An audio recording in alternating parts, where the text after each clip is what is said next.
Madam Chair, you may begin. Thank you. Good evening, everyone. Welcome to the Monday, March 22nd, 2021 City of Burlingame Planning Commission meeting. For all in attendance today, please note that the Planning Commission meetings are now being held in a webinar format. So you will see that planning commissioners and staff are all panelists. And so any comments sent to us would not be anonymous. All panelists will see any communications. Please note that there are several ways to submit comments during this meeting. You may raise your hand in Zoom by clicking on the raise hand button located at the bottom of your screen. Members of the public who are participating via the telephone, by your phone, please dial *9 to raise your hand. You can also submit your comment using chat in Zoom by clicking on the chat button, also located at the bottom of your screen. Staff will then read the comments at the appropriate time. Please be aware, again, that all chats will be seen by all panelists, so that will be all commissioners and staff, and are not anonymous. Lastly, you may send your comments by email to publiccomment@burlingame.org. Staff will be monitoring emails submitted throughout the evening, and they will be read at the appropriate time. Please note that the length of your emailed comment should be commensurate with the 3 minutes customarily allowed for verbal comments. If you are an applicant or an applicant's representative, I will ask you to raise your hand when your agenda item comes up so that we can be prepared for you to speak at the appropriate time. We also ask that at that time you turn on your video camera so that we can have more clear communication and simulate what would be more like an in-person meeting.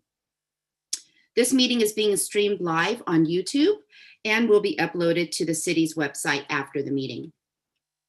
Agenda item number 2, roll call. The record should note that all 7 members of our commissioners are present this evening. Moving on to agenda item number 3, approval of minutes. We have 2 sets of revised meeting minutes to review and approve this evening from the February 8th and February 22nd regular Planning Commission meetings. Are there any comments, changes, or discussion regarding those minutes? Madam Chair, I was not in attendance at the March 8th meeting, so I'll recuse from voting on that. Okay. So with that, I will, are there any other comments, recusals? Yeah, Madam Chair, I'm going to recuse from the February 8th, I believe, but because I actually had a project that I had a financial in that was considered in that meeting. All right. Anyone else?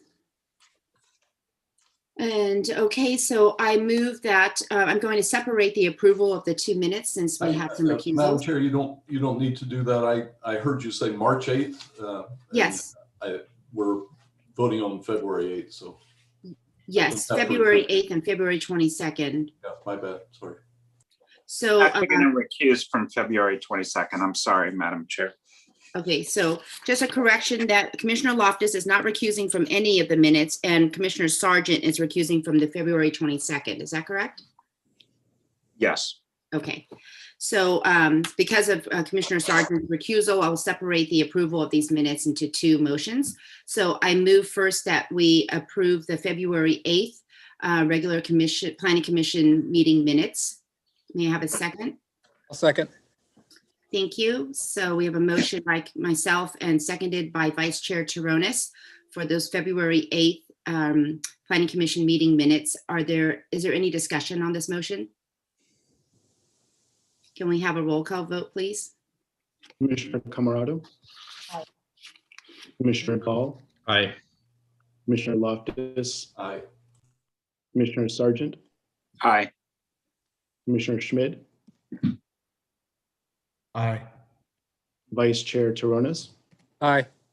And Chair Say. Aye. So the motion passes 7-0-0-0. Now we'll have, I'll make a motion to approve the February 22nd regular Planning Commission meeting minutes. Can I get a second, please? Second. Thank you. So we have a motion by myself, seconded by Vice Chair Taronis for the February 22nd regular Planning Commission meeting minutes. May we have, is there any discussion first of all, before we go to a roll call vote? Can we have a vote, please?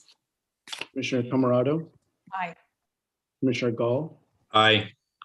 Commissioner Loftus, Aye. Commissioner Schmidt, Aye.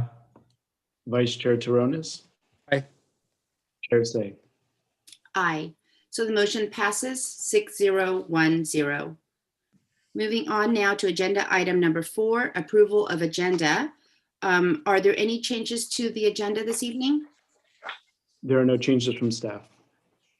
Thank you. And do we have any recusals to note?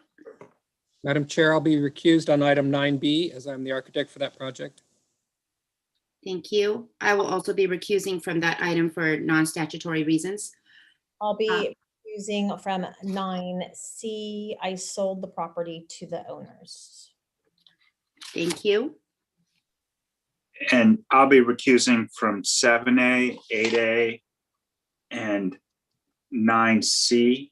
7A and 8A, I have a financial interest in properties within 500 feet of the subject property, and 9C, I have a financial interest in the project. Okay, thank you. Now we move on to agenda item number 5, public comments, non-agenda items. Members of the public may speak about any item not on the agenda. Members of the public wishing to suggest an item for a future Planning Commission agenda may do so during the public comment period. The Ralph Brown Act, which is the state local agency open meeting law, prohibits the Planning Commission from acting on any item that is not on the agenda. Speakers are limited to 3 minutes each, and a timer will sound at the end of the time. Please speak clearly on the microphone, or into your microphone. Do we have any members of the public who wish to speak on any item that is not on our agenda this evening?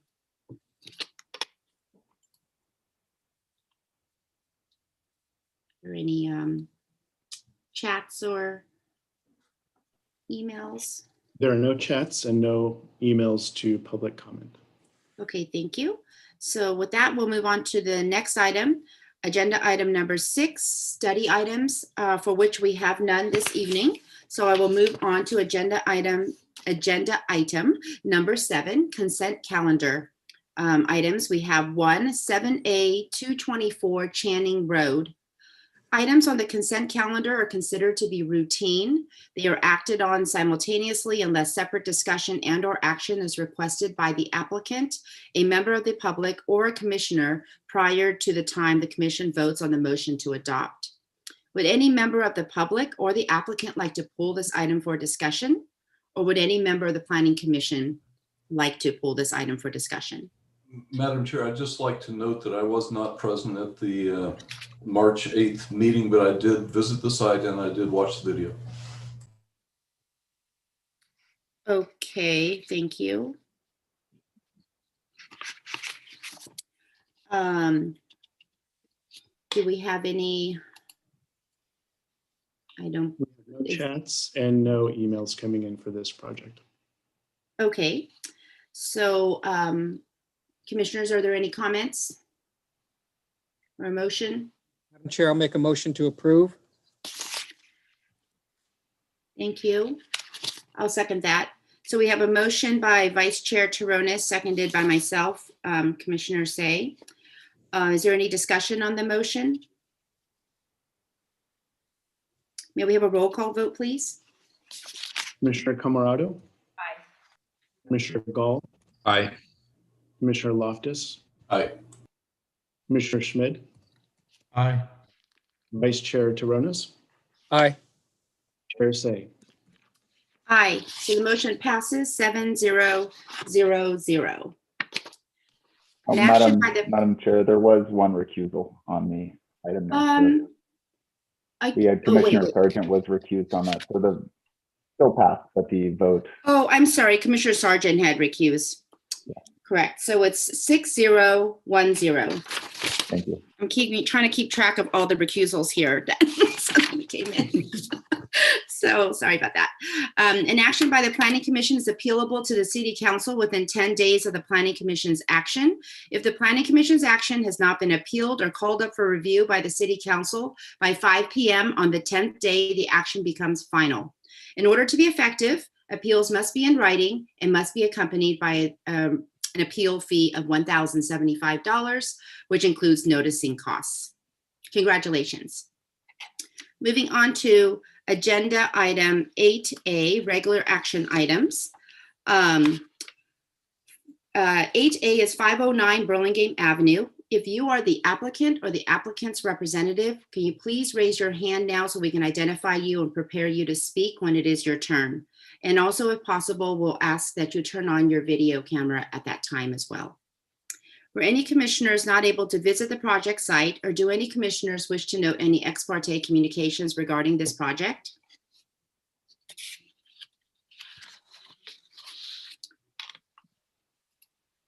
Seeing none, I am sorry. Let the record note that all commissioners present have visited the project site. May we have a staff report, please? Sure. This is an application for design review for a first and second story addition to an existing single-family dwelling at 509 Burlingame Avenue, zoned R1. This project was originally approved by the Planning Commission on August 22nd of 2016. The applicant did not apply for a building permit, and the planning approval expired. The proposed project is the same as that which was approved by the Planning Commission in 2016. Therefore, staff is bringing this application forward as a regular action item. The applicant is proposing a first floor addition and a new second story.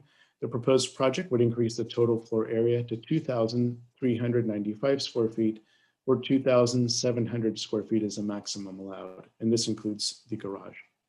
Suggested findings for design review are found on page 3 of your staff report, and I'm available to answer any questions for staff. Thank you. Are there any questions for staff?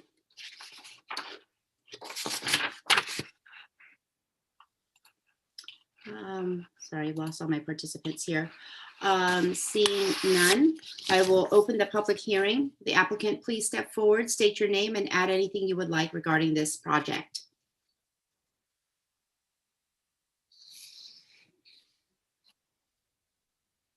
Is the applicant present? Yes, I believe we just let him in. Thank you. Sarah Ponzio, Sure. you can speak. Good evening, Planning Commission members. We don't have anything to add except that we would like to go forward with the project at this time. Thank you. Are there any questions for the applicant?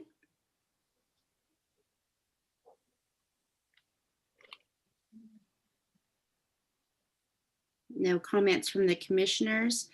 Do we have any members of the public who would like to speak on this item? Did we receive any emails or chats? I see no emails and no chats. Okay, with that, I will close the public hearing. Commissioners, comments?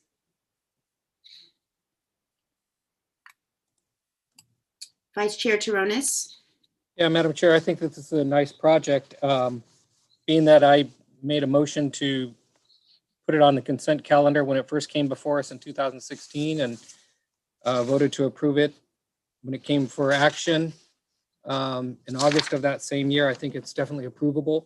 I think it fits into the neighborhood nicely still. The context really hasn't changed much in visiting the site. In fact, I think, along with some of the other two-story and some split level houses in the neighborhood, I think it'll actually look like it was almost original. So I think that the project should move forward. Commissioner Camerado? I also agree with Commissioner Taronis. I think it's a nice project, and I think that it should just move forward.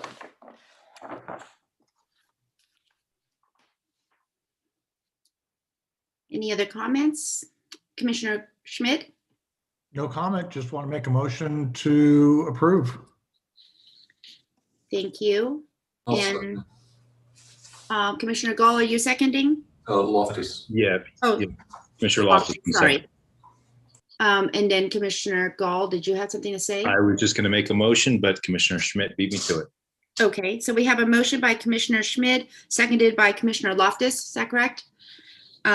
Is there any discussion on the motion? May we have a roll call vote, please? Commissioner Camerado, Aye. Commissioner Gall, Aye. Commissioner Loftus, Aye. Commissioner Schmidt, Aye.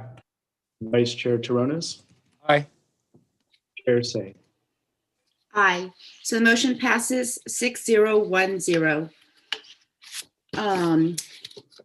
An action by the Planning Commission is appealable to the City Council within 10 days of the Planning Commission's action.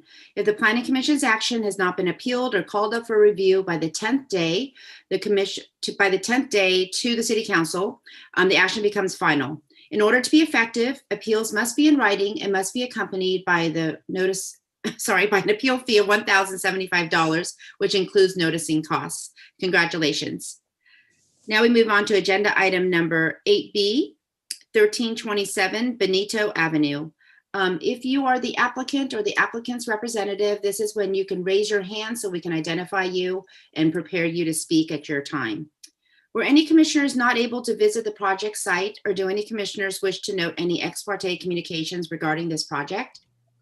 Madam Chair, I was not present at the March 8th meeting, but I did visit the site and I did watch the video. Thank you. All right, let the record note that all commissioners present have visited the project site. May we have a staff report, please? This is an application for a design review and special permit for building height for a new 2-story single-family dwelling and detached garage at 1327 Benito Avenue. This property is zoned R1 and the total proposed floor area ratio is 3,243 square feet, where 3,420 square feet is the maximum allowed. The application is requesting a special permit for a proposed building height between 30 feet to 36 feet. This project went before a design review study on March 8th, and the applicant has provided a response letter addressing the concerns that were brought up at the study hearing. One received after was received and forwarded to you all from Gary Kaiser on March 18th. That concludes the staff report summary, and I can take any questions for staff. Thank you. Are there any questions for staff?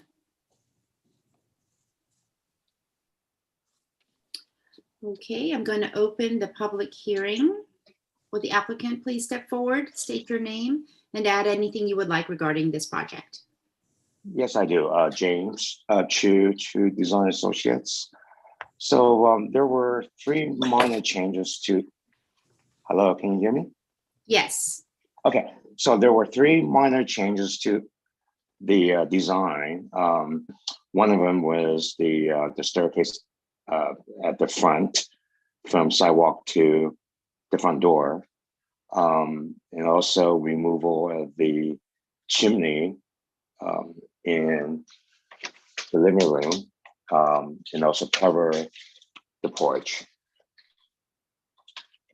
So after the meeting, we actually had a chance to talk to our neighbors on both sides. The one on the right, I met with them and they have no concern. And as a matter of fact, they were thinking about rebuilding their house. The neighbor on the left, the owner or the applicant actually spoke to the gentleman, and his concern were mostly construction, traffic related, parking. So our response was that we will follow all the requirements set by building department during construction. That's it. So I'd like to answer any question you may have. Thank you. Are there any questions for the applicant?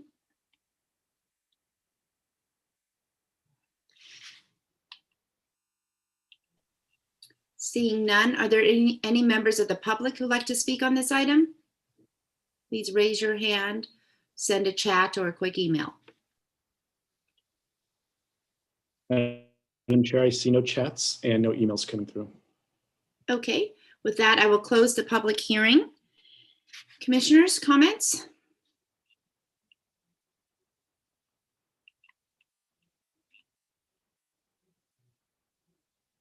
Any comments from commissioners? Commissioner Camarado? So I like the changes that the applicant made. I could see the, the special permit height. I can see why they would need a special permit height. The property does slope up from the lot. And I think that this is an approvable project. Commissioner Schmidt? Agreed. I was going to say the same things as Commissioner Camarado, and I can find the findings for the height variance as well. Commissioner Sargent? Yeah, I would agree. I mean, the special permit for the height is something we typically approve in a upsloping lot like this. And I move we approve the projects with the findings in the staff report. I'll second that. Thank you. So we have a motion by Commissioner Sargent, seconded by Commissioner Camarado. Is there any discussion on the motion? May we have a roll call vote, please? Commissioner Camarado, Aye. Commissioner Gall, Aye. Commissioner Loftus, Aye. Commissioner Sargent, Aye. Commissioner Schmidt, Aye. Vice Chair Taronas. Aye. Chair Say. Aye. So the motion passes 7-0-0-0. An action by the Planning Commission is appealable to the City Council within 10 days of the Planning Commission's action. If the Planning Commission's action has not been appealed or called up for review to the City Council by 5 p.m. on the 10th day, the action is final. In order to be effective, appeals must be in writing and must be accompanied by an appeal fee of $1,075, which includes noticing costs. Congratulations. Now we move on to agenda item 8C, 220 California Drive. Were any commissioners not able to visit the project site, or do any commissioners wish to note any ex parte communications regarding this project? Seeing none, let the record note that all commissioners present have visited the site. May we have a staff report, please? Sure. The applicant is requesting approval of a conditional use permit to allow an office use on the ground floor and mezzanine level of an existing commercial building at 220 California Drive, Zone CAR. The project also includes improvements to the front and rear facades of the building. However, these facade improvements are exempt from commercial design review since the front and rear building frontages measure less than 25 feet in length. They're actually 24 feet 7 inches in length. At the study meeting on February 22nd, the commission asked the applicant to further clarify the proposed use. In their letter of explanation dated March 9th, 2021, the applicant notes that they will be the only tenant in the building and that it would be occupied by GemCore Development Partners, which is a real estate development company focused on the acquisition and development of workforce housing throughout California. The commission also questioned whether or not the conditional use permit could be tied to this particular business. Based on several court cases, it has been established that a conditional use permit creates a right which runs with the land and not with the applicant. So the conditional use permit in this case could not be tied to the applicant. It does run with the land. Staff would note that there is a minor change that needs to be made to condition number 1, and that is to include that the office use is also on the mezzanine level. Suggested findings for the conditional use permit are found on page 3 of the staff report. That concludes my summary, and I'm available to answer any questions you may have for staff. Thank you. Thank you. Are there any questions for staff? Commissioner Schmidt? Yes, I understand the fact that it goes with the land. So then can the conditional use permit have a time limit? It can have a time limit. We tend to stay away from that because it's very difficult to enforce that. Now you could perhaps add in a condition of approval that brings it back for review by the Planning Commission, let's say in a couple of years, or and have them give us a status report. That's certainly one option that you can consider doing in this case. Okay, thank you. And Commissioner Schmidt, I'll add on to that a little bit. It is something that we discourage putting on there because to be as objective as possible, it's best to assume that these can run with the land and there could be a legal challenge to it later. So from a legal standpoint, my advice would be to treat as if this continual use is something that is consistent with the neighborhood and that you would approve and that you would be comfortable running with the land. I just wanted to add that. So thus then we're changing the zoning forever-ish. Essentially, if you wanted to allow the conditional use, if you didn't want to allow the conditional use, of course, you could reject the permit, but it is dangerous because the conditional use can create a right in the land, and that's generally where this is coming from. So when the right is created with the land, that is something that vests with it, and then the government coming back later and saying that they can't have it anymore could be considered a taking. So it's something that does get messy. So just from a legal standpoint, my preference, obviously, as the city attorney for right now, is that we don't get into those situations that can lead to those ambiguities. But it is, as planning manager Kieran said, a possibility, but not something that we can guarantee can't be challenged later. So the safest route is either to approve the conditional use permit, believing that it will run with the land and become part of that parcel, or to reject it outright based on the knowledge that that is what it will do, that it will run with the land. And so if it changes with the land, then would they need to come back and get a conditional use permit to change it back to retail? No, if they wanted to move it back to retail, they would just stop using the use and then it would automatically go back to whatever it's properly zoned for. So the conditional use typically will go up until that use is either not used for 6 months or 1 year. And at that point, it reverts back. So if the land does transfer and the person who purchases the land doesn't do, pursuant to this permit, doesn't do the same use and doesn't expand it, you can't expand upon the use. But if the person who takes the land does the exact same use as the prior person who had the permit, and they do that within 6 months and no time really lapses, then that still is a right for that person to step into the shoes of this applicant and continue that continuing use up until someone doesn't use it for a year. I appreciate the explanation. Thank you.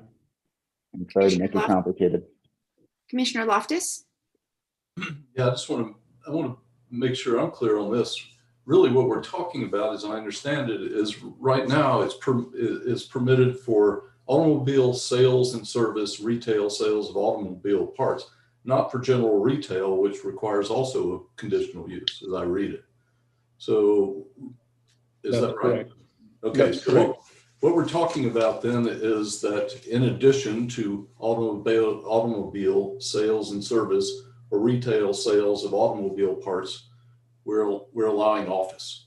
So it's not as though we're losing we're not losing the ability to do that. And if someone were to come in and want to do retail other than automobile related, they would also have to get a conditional use permit. Okay. That's correct. Yep. Great. Thank you. Vice Chair Taronis? Yeah, since we're drilling down a little bit, Scott, could I ask a detailed question then in that regard, knowing that the conditional use would run with the land and somebody coming in could run an office use similar to this conditional use. Is a subsequent user or even this user constrained by the details of this particular application, just for example, in terms of the number of employees that they've identified for now and for the 5-year horizon? And I will have to defer a little bit to planning manager Huron because it's going to be what is approved in the conditional use permit. So whoever steps into the shoes will step into those limitations that are laid out in the permit. And I don't know exactly what is in there, but it would be tied directly to, as you said, that permit. Now, if there's a part of the application that isn't encapsulated by the permit, then that's not the case. They won't go back and look and say this applicant had a, interesting side story that we wanted to allow the permit for. You can't put that interesting side story requirement onto the new person. It's going to be whatever is in the record in that application and in that permit and the findings. Okay, But they are constrained by the paperwork that's approved here. okay, thank you. Right. In the past, Commissioner or Vice Chair Torres, we have included specific conditions of approval that speak to the hours of operation or number of employees. So if you wanted to make that clear, I would, ask that you consider to add those conditions of approval tonight, and you can do so tonight. Okay, thank you. All right, I'm going to open the public hearing. Will the applicant please step forward, state your name, and add anything you would like regarding this project? Good evening. My name is Jonathan Amami. I'm the applicant. I wrote a letter to clarify some of the questions that were asked at the last Planning Commission hearing. I think it was pretty clear what we stated. We're a current business that operates and has an office in San Mateo, and we're moving for the reasons described: location, proximity, shortened commute time, etc.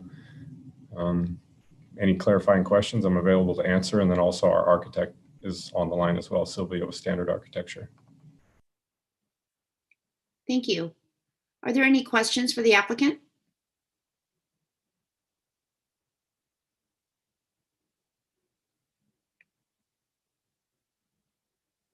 Commissioners, any comments, questions? Not comments, but questions. Seeing none, do we have any members of the public who would like to speak on this item? Did we receive any comments through chat or email? No emails and no chats. All right. With that, I will close the public hearing. Commissioners, comments?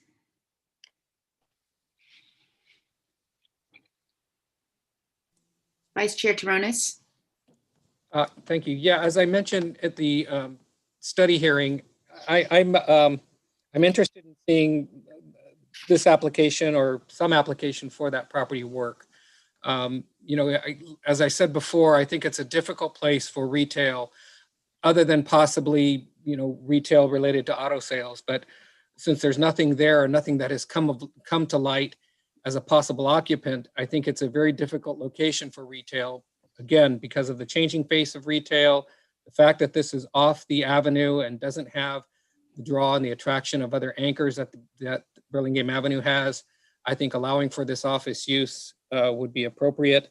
I would like to see a condition added that the conditional use permit would also be required to follow the details of the commercial application, including the hours of operation and the current and anticipated employees as identified in that application form.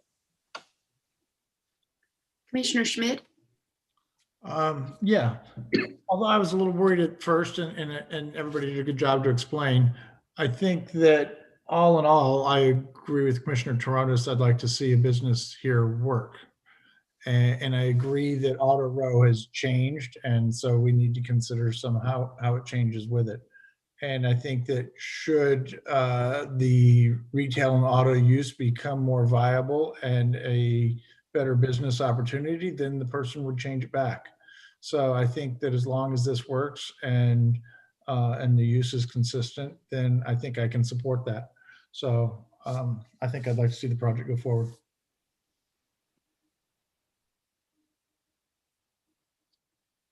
Any other comments? Motions? I'll make the motion to approve with the conditions as outlined by Commissioner Torres, or Vice Chair Torres, rather. I'll second. Okay, thank you. So we have a motion by Commissioner Schmidt, seconded by Vice Chair Torres. Is there any discussion on the motion? May we have a roll call vote, please? Commissioner Camarado. Aye. Commissioner Gall. Aye. Commissioner Loftus. Aye. Commissioner Sargent. Aye. Commissioner Schmidt. Aye. Vice Chair Torres. Aye. Chair Say. Aye. So the motion passes 7-0-0-0. An action by the Planning Commission is appealable to the City Council within 10 days of the Planning Commission's action. If the Planning Commission's action has not been appealed or called up for review to the City Council by 5 p.m. on the 10th day, the action becomes final. In order to be effective, appeals must be in writing and must be accompanied by an appeal fee of $1,075, which includes noticing costs. Congratulations. Moving on, we're going to agenda item 8D, 251 California Drive.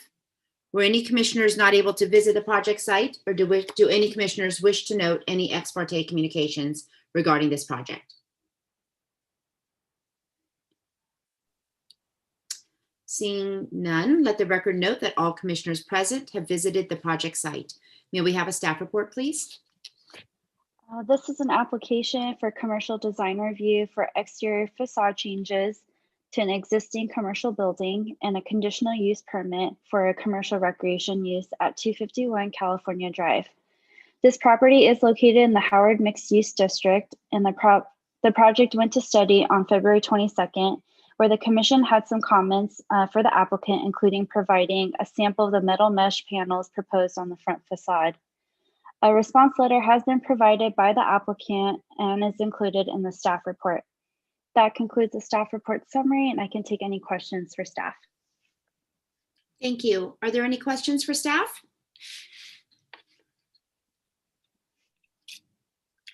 Seeing none, I'm going to open the public hearing. Will the applicant please step forward, state your name, and add anything you would like regarding this project?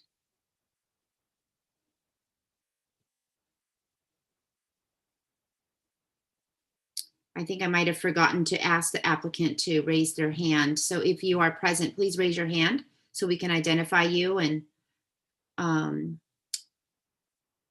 okay, I think we see. Hello, sorry about that. Oh, okay.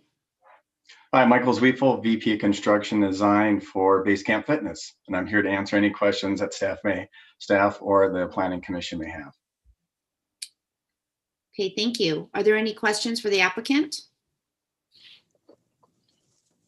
Vice Chair Taronis. Thank you. Just a minor one. We got a revised set of plans, but were there any revisions that were actually made to the drawings, or is it just a new date? Or I'm not seeing anything. Yeah, actually, the two comments that were from the last meeting was one, requesting a sample of the mesh that we provided, and then two, there was a question regarding the existing tile that's in the facade, and our preference would be to remove that tile and put the lighting in per the response of our letter. So we didn't make any changes to the facade at this time. Okay, thank you. You bet. All right, do we have any members of the public who would like to speak on this item? Did we get any chats or emails? Madam Chair, no chats and no emails. All right, with that, I will close the public hearing. Commissioners, comments? Commissioner Loftus? Yeah, I thought we had the exchange at the last meeting that following Jennifer Pfaff's comments in her letter, I asked the question about the light fixtures and the removal of the tiles, and I thought that we understood that you were going to move the light fixtures to down between the new windows. Is that not the case? Did you change your mind, I guess, is the question.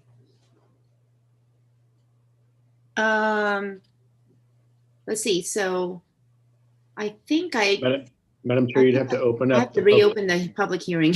So it's a question I think Commissioner Loftus wants to ask. So I'm going to reopen the public hearing, and sorry, will the applicant please step forward again, and if you're able to answer the question. Sorry if I got out of sequence.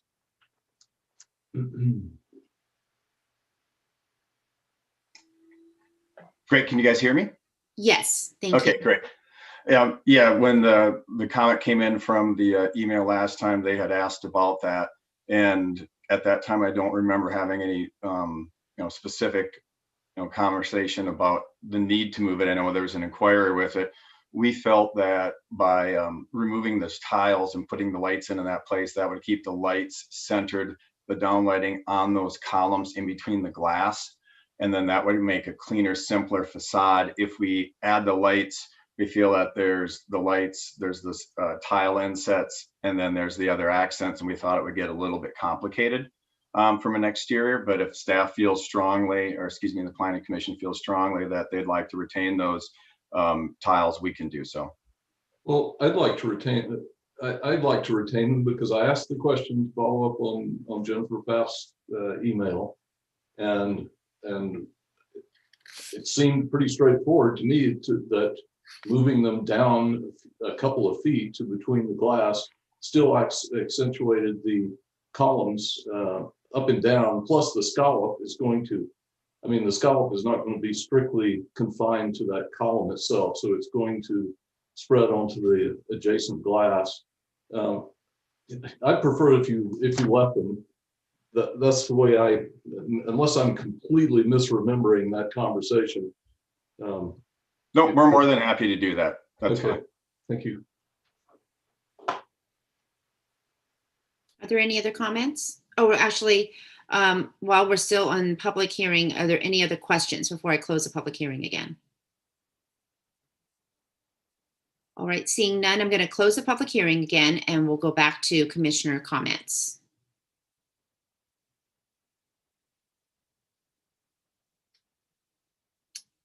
Are there any other comments, commissioners? Or motion? Madam Chair, I'll move that we approve the project with the modification that was just agreed to.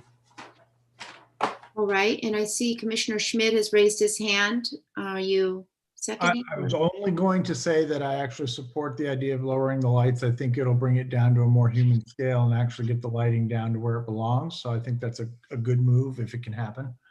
But I will second Commissioner Loftus's motion. Okay, thank you. So we have a motion by Commissioner Loftus, seconded by Commissioner Schmidt. Is there any discussion on the motion? Yeah, we have a roll call vote, please. Commissioner Camerado, Aye. Commissioner Gall, Aye. Commissioner Loftus, Aye. Commissioner Sargent, Aye. Commissioner Schmidt, Aye. Vice Chair Torrones, Aye. Chair Say. Aye. So the motion passes 7-0-0-0. An action by the Planning Commission is appealable to the City Council within 10 days of the Planning Commission's action. If the Planning Commission's action has not been appealed or called up for review to the City Council by 5 p.m. on the 10th day, the action remains final. In order to be effective, appeals must be in writing and must be accompanied by an appeals fee of $1,075, which includes noticing costs. Congratulations. Now we move on to agenda item 9, design review study items. We have item 9A, 1110 and 1112 Burlingame Avenue. If you are the applicant or the applicant's representative, can you please raise your hand at this time so we can identify you and prepare you to speak when it is your time? Were any commissioners not able to visit the project site, or do any commissioners wish to note any ex parte communications regarding this project? Seeing none, let the record note that all commissioners present have visited the project site. May we have a staff report, please? Yes, this is an application for a conditional use permit to demolish a structure that is built over an existing lot line, a lot combination and tentative parcel map to create 2 parcels, and design review for 2 new 2-story single-family dwellings and detached garages, 1110 and 1112 Burlingame Avenue zoned R1. An application for design review for an addition to the existing house on this property was reviewed by the Planning Commission as a design review study item on August 10th of last year. Since then, the property owners decided not to move forward with that project and sold the house. The current application submitted by the new owner in January of this year proposes to demolish all of the existing structures on the site and to create 2 new parcels with a new house and garage on each parcel. The existing lot is comprised of 2.5 lots. With this application, 2 equal lots would be created, one at 1110 and one at 1112 Bernal Avenue. Each lot would measure 7,504 square feet in area, where 5,000 square feet is the minimum required lot size. At 1110 Bernal Avenue, which is the house on the right, if you're standing on the street and facing the property, the applicant is proposing a new 2-story 4-bedroom house and detached garage. The proposed house and garage would total 3,777 square feet, where 3,897 square feet is the maximum allowed. At 1112 Bernal Avenue, the applicant is proposing a new 2-story 5-bedroom house and detached garage. The proposed house and garage would total 3,900 square feet, where 3,901 square feet is the maximum allowed, and this includes the garage. This concludes my summary of the staff report, and I'm available to answer any questions you have for staff. Thank you. Thank you. Are there any questions for staff? Vice Chair Taronis? Yeah, Ruben, I'm not sure if you can clarify, but my question is in regards to the redwood tree that is going to be removed on what will become the 1110 address lot. I was finally able to find in the landscape plan that we're looking at here on screen, it shows in the back left corner of that lot, it seems like that's where the redwood tree is located that will be removed. And that redwood tree has nothing to do with this project really, but what I'm seeing in the staff report is that until staff and planning commission can evaluate the proposed removal of the protected redwood tree, it cannot be determined if the replacement landscape trees are required and if proposed, et cetera, et cetera. So my question is, what purview do we have really over the removal of that redwood tree if it's not within the area of the project, really? I mean, it's not in the footprint of the garage, new garage, or in the footprint of the new house. Right, so the status of the tree, and I believe perhaps the applicant can clarify this too. I believe it's actually an existing redwood tree that's at the back of the lot on the right side, which would be 1110 Bernal Avenue. And they have submitted for a tree removal permit, but a certified arborist report hasn't been prepared yet. Okay. That's in the process of being prepared. Once we receive that, then our city arborist will review the findings or recommendation in that report and make a determination whether that tree can be removed or not. If it can be removed, then there may be some additional landscape trees that would be required to be planted. It's not necessarily under the purview of the Planning Commission, only in that if there are new landscape trees that are required, that could be part of the landscape plan that you would be reviewing. Okay, got it. All right, so okay. So the city arborist isn't waiting for us to opine on the project to determine if the tree can be removed. It's to opine as to whether or not new landscape trees would be required if he grants the approval of the. That's correct. Before this is brought back to you for action, we'll want to make sure that the arborist report is received, that the city arborist has reviewed that report, and that if any additional landscape trees are required, that they would be factored into the landscape plan. Got it. Okay, thank you. And Ruben, I have a question, and you may have covered it in your verbal staff report here. As I was getting organized, I might have missed you saying it. But in the staff report, 1110 Bernal has what seems to me 5 bedrooms, and it's in the staff report, it says 4. Did you already clarify that? I think it's the other way around. Yeah, 1110, I believe, has 4, and 1112 has 5 bedrooms. Well, that's what it says in the staff report, but I thought I counted 5 bedrooms in 1110. I can take a look at the floor plans in the meantime, if you want to go ahead and continue or ask the applicant. Okay, yeah. Presentation. I'll double check the floor plan. And okay, thank you. That's just a minor clarification, but it does affect obviously the garage. So that was my comment. Are there any other questions for staff? If not, okay, I'm going to open the public hearing. Would the applicants please step forward, state your name, and add anything you would like regarding this project? I believe Pat Gilson would like to speak first.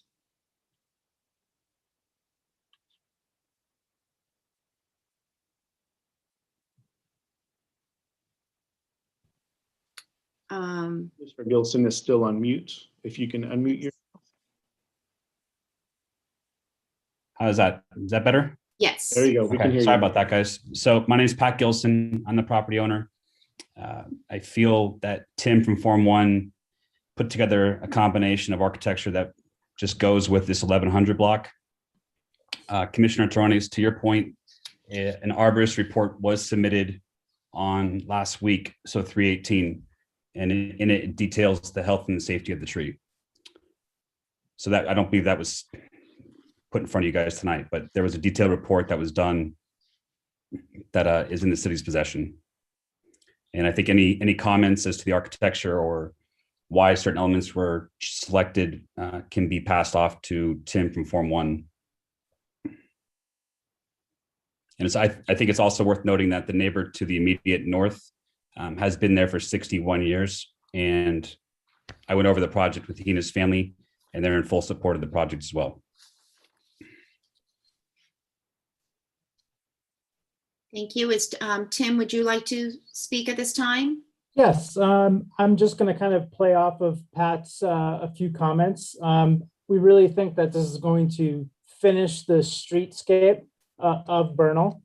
You know, it's really going to sort of finish off that street side. The existing home is a little closed off to the street.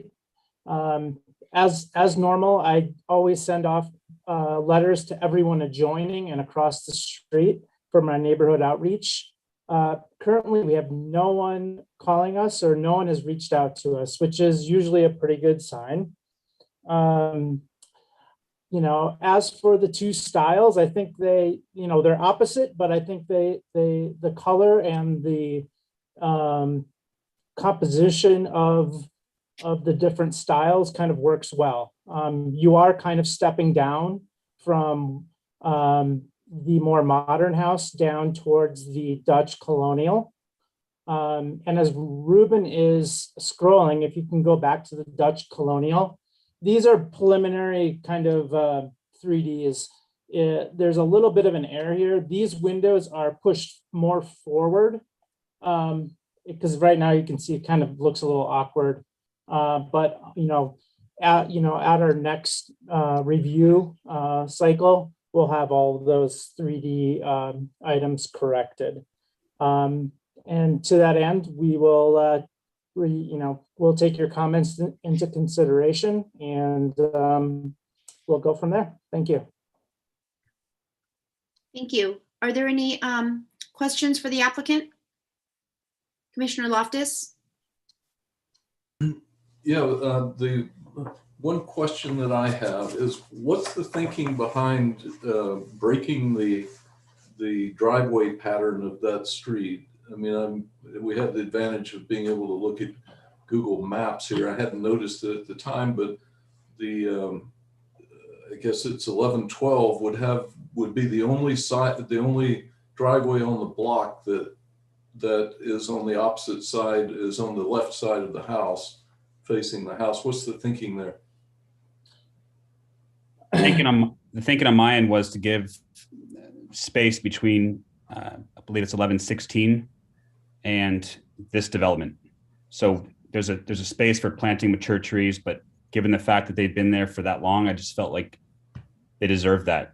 So to have these two homes play with each other as far as the landscape design, and just to separate what's existing and what's being proposed. Also, Mr. Loftus, we kind of created the Dutch colonial to have these kind of little secret gardens. And I think that works well. That would be why we kind of did the north side driveway.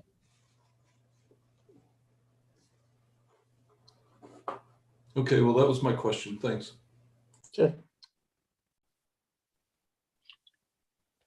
I have a couple of questions. Kind of more floor plan related, I suppose. They're both 5 bedrooms. Oh, okay, thank you. Yes, I That was- counted them again. I definitely counted 5 bedrooms. Yeah, I hope so for over $4 million. Yes. Right, I figured you'd probably want it to push it to 5 bedrooms. Yes. So in the upstairs, bath number 4, you have the wall of the bathroom intersecting the middle of the window. And this is facing the street. Looks like you're trying to tie the wall into the mullion, or Yeah. I believe Into the thick mullion, correct. Is that the plan, as opposed to, could you have modified the floor plan so you could actually, I'm just afraid you couldn't see it from the street, just seeing this dog leg wall. I can take a look. I can take a look at it. Okay, and then secondarily for bathroom number 1, looking at the height of the window proposed there against that vanity, it looks like you don't have any space to put a mirror of sorts above that vanity. I don't know if you wanted to take a look at that again. Perfect. I will.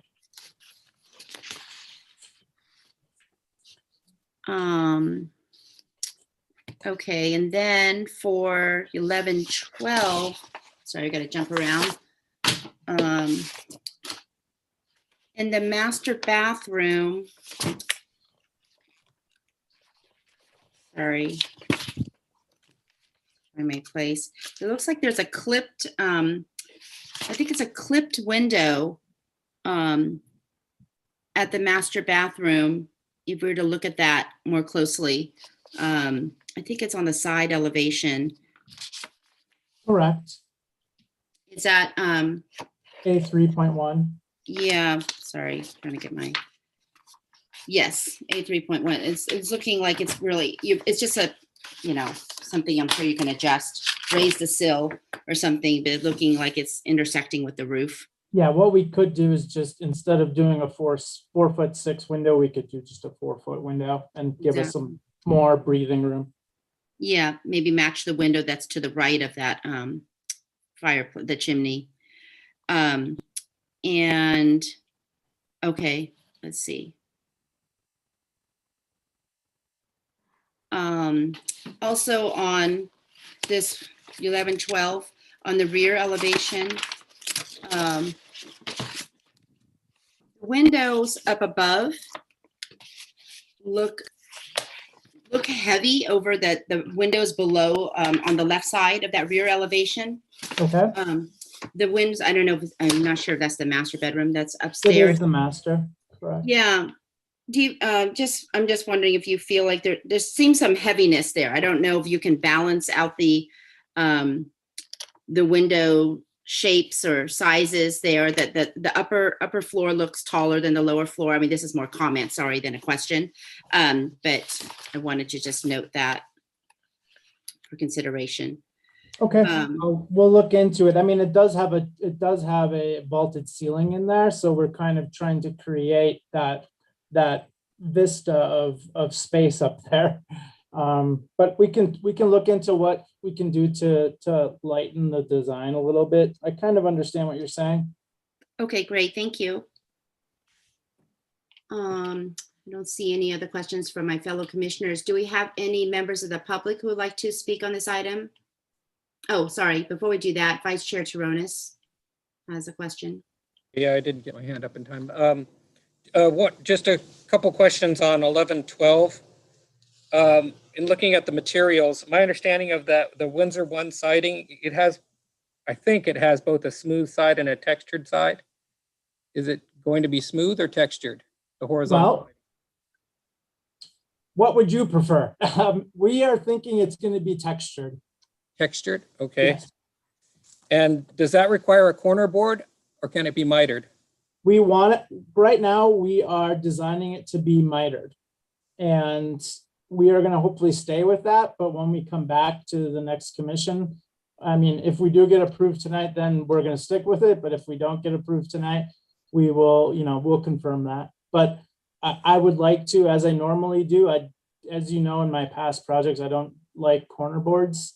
Okay, well, That's what we're trying to do. We're doing a mitered corner. well, okay, so since tonight's just study, we can't approve it, but if you could verify that as to if mitering is possible with that particular material or not before this comes back for action. We have mitered it. It's mitered. Okay, thank you. All right, now we will, let's see, I don't think I see any other questions from my fellow commissioners. So now I will ask if there's anyone from the public who would like to speak on this item. I do see we have a chat that's come in. Yes, Madam Chair, we do have a chat. Well, there was an email that's related to the chat. It's from the same person. So I'll go ahead and read that now. It's from last name Moss. Could a tree screen be maintained between the new house on the right and the immediate house to the right on the corner of Bernal and Carmelita? We heard a tree screen was included to the north side of the left house as a courtesy to the neighbors who have resided there for 60 years, but it seems courtesy should be extended to the southern neighbors too, even though they just moved in. Arguably, it is more justified because the houses are closer together. And I don't see any other chats or emails, just that one. If Ruben, you could just send me the email, I'll correspond with the neighbor. And Michael Callan's not, I don't believe is not on the agenda tonight. I think he's on vacation, but we will definitely have some tree screening there. And we will we'll respond to the neighbor and make sure that they are happy. Sure, we can forward Thank that you. Sure, thank you. All right. And are there any other comments or chats? Oh, let's see. We got a thank you. No, there were none. Okay. Thank you. With that, I will close the public hearing. Commissioners, comments?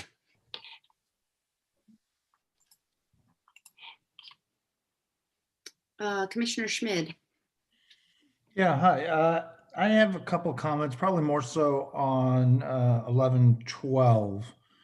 I'm kind of feeling like the front elevation is pretty flat, and given that the materials seem to be monochromatic as far as the upper floor and the lower floor, I'm not seeing a whole lot of definition in it. I saw a few other modern farmhouses over the weekend while I was out touring homes. And, I saw a few where there was, some material pop outs and changes, not just all white. I saw a couple that were all just white and board and batten, and they looked flat too. But I think that there's an opportunity here to maybe pop out that upper window with a little material change, going to something that actually is darker and giving it some contrast. But I think the 1110 has so much more character to it. This one is coming off as modern flat. And I would like to see a little bit more go with that.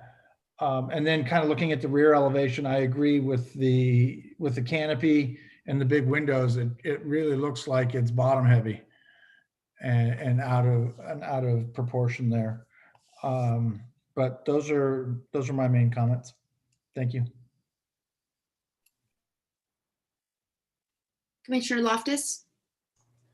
I generally like the buildings a lot. I think that Commissioner Smith's right that there's probably some opportunity on 1112. The one thing I'm pretty uneasy about, though, is the breaking of the spatial pattern of the neighborhood. Stylistic, I think we have a lot more flexibility with changes in style in the neighborhood than we do spatial characteristics. And that's why we have such discussions about attached garages versus detached garages. And the driveway pattern, I think, is one of the things that's specifically called out in the guidelines. So I had some real angst about that. I think the buildings are nice, though.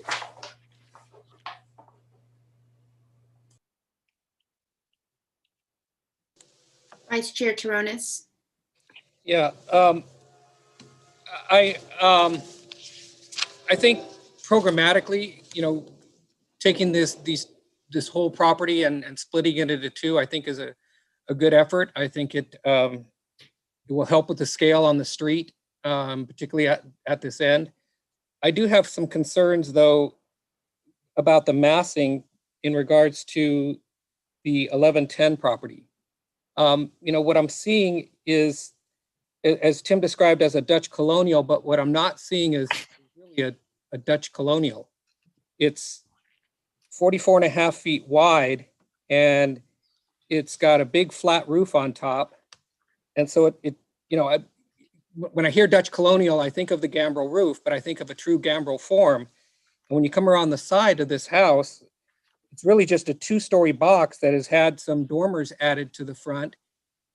But otherwise, those second-story walls are just simply tilted a little bit to kind of angle like a gambrel roof, but they're really just sort of trims that are added on and then span between two what might have been some gambrel structures with a big flat roof across the top, as you see on the other elevations. And so I'm really having some concerns, particularly when you then look at the fact that you've got a 9.5-foot plate and a 9'2" plate on the second floor.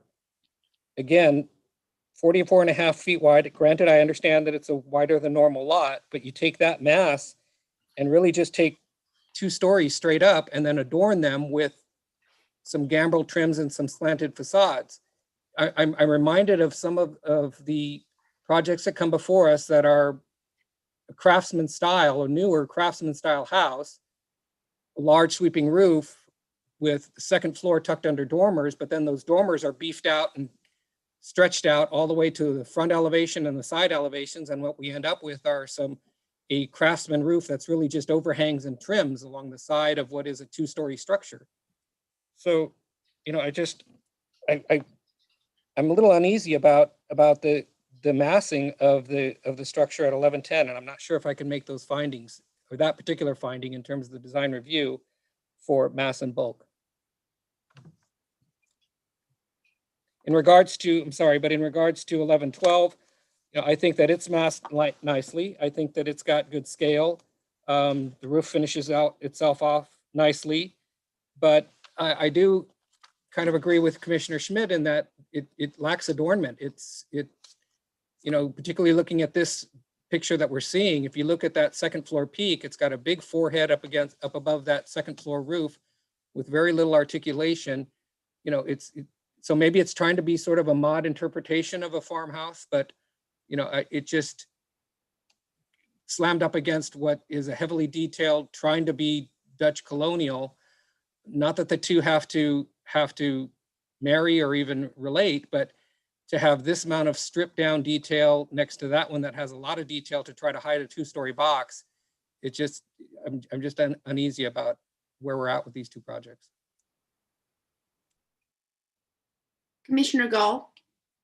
Yeah, I would just echo my fellow commissioners' opinions on this. I've sort of been sitting back on this one to hear what everyone else thought, but on the 1110 project, I've never, and I've brought it up before, I've never thought that just putting a big flat roof in the middle of a house is a good way to solve the issues of massing. And what we're trying to do on the second floor is break it up a little bit. It appears very flat and very boxy, as Commissioner Torona said. And I'm uneasy about that. And again, I agree with Commissioner Schmidt. I think that the other house could use a little bit more detail, a little bit more gingerbread, if you will, or a little bit more attention to that detail.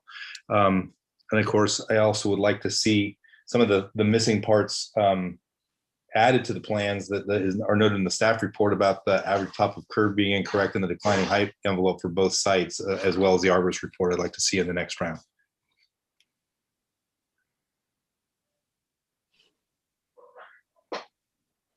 Commissioner Sargent. Yeah, I agree with Commissioner Loftus. I'd like the applicant to look at the driveway pattern again before it comes back. I think with the way the existing driveways are situated there's a lot of space to the right of 1116 Bernal that could be used to space there. It's hard to tell at the during my site visit, but it looks like there may be some existing screening there on 1116 that would help with separation there. And I think if the driveway there was flipped to the other side, then the house at 1110 could be shifted over a little bit to the left and allow for more screening to the house on the corner of Carmelita, where, you know, because that's a corner house, there's very little setback between 1110 and that house. So some additional attention could be placed there with screening. I know the applicant said they're going to work with that neighbor, which I think is great.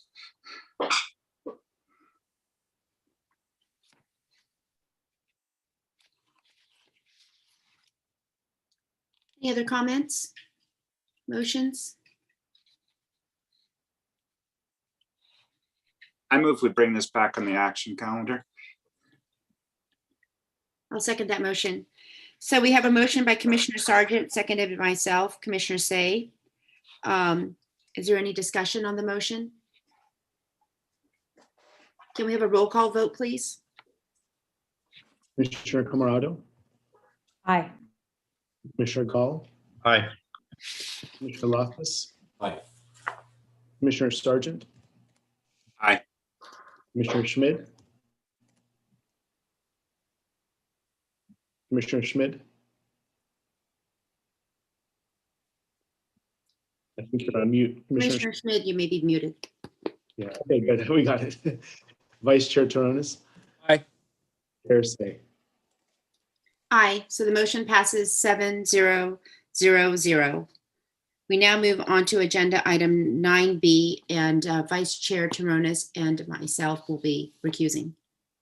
Thank you, Madam Chair. Thank you. We are on item 9B, 1144 Balboa Avenue.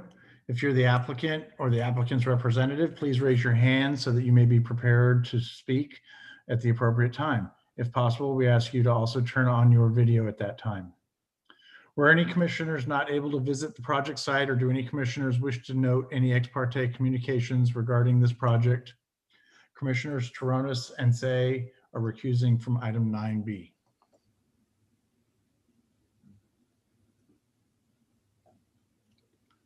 This is an application for design review and special permit for declining height envelope for a first and second story addition to an existing single family dwelling, and conditional use permits and special permit for a new detached garage and for use in an existing accessory structure at 1144 Balboa Avenue. This property is zoned R1 with a total proposed FAR of 2,939 square feet, where 3,291 square feet is the maximum allowed. The project does encroach into declining height envelope on the left side of the house, about 32 square feet. There is an unpermitted 129 square foot detached structure located towards the rear left side of the property. The owners would like to request the appropriate approvals to legalize the use in the structure. A received after was received from Elaine on March 22nd, which should have been forwarded to all the commissioners. This concludes the staff report summary, and I can take any questions of staff. Commissioners, are there any questions for staff?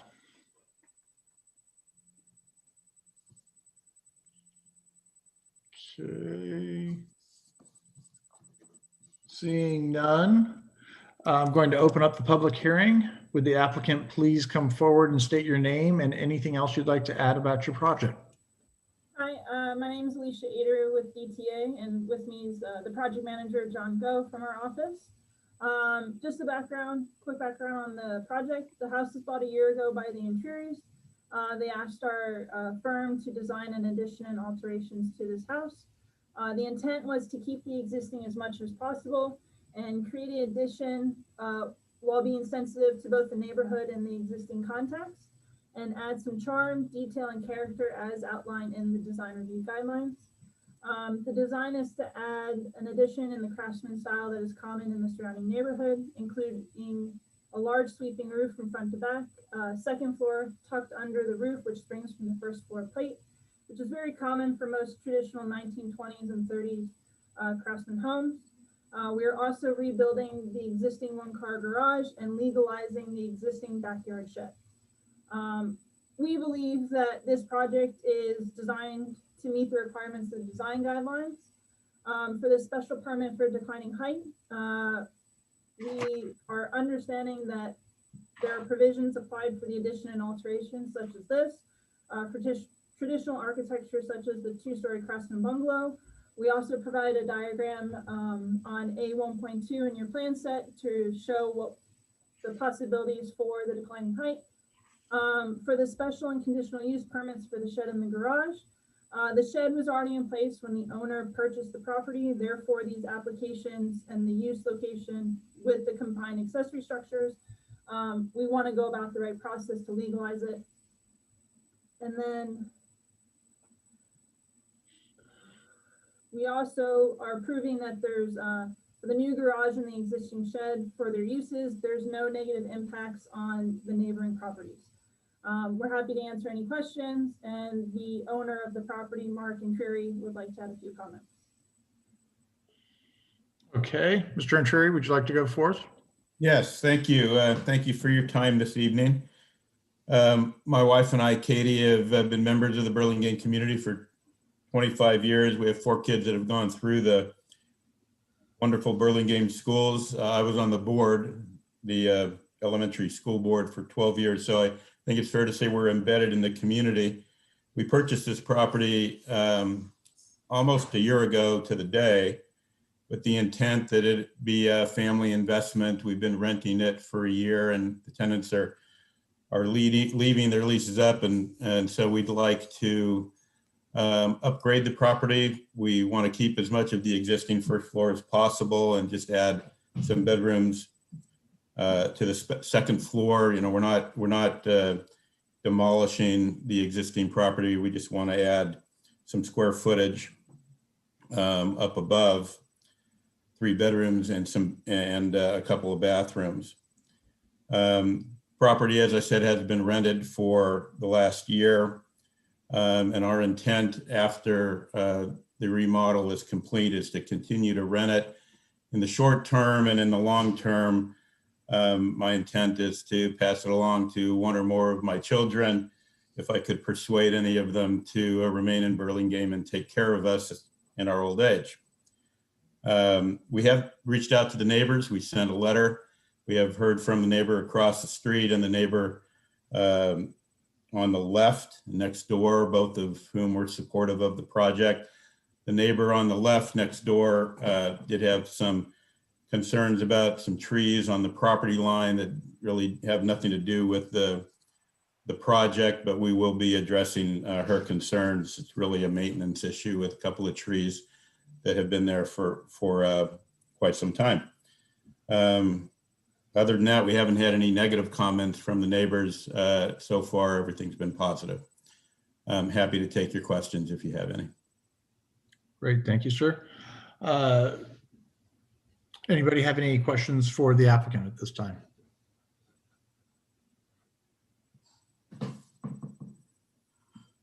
Okay. Seeing none, do we have any members of the public who wish to speak on this item? Or were there any comments received through email or Zoom chat?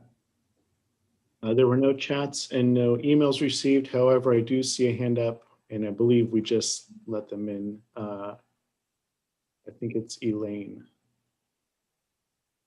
Elaine Harrington, go ahead.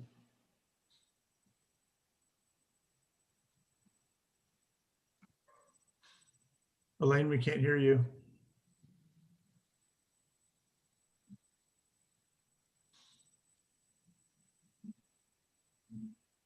Dude.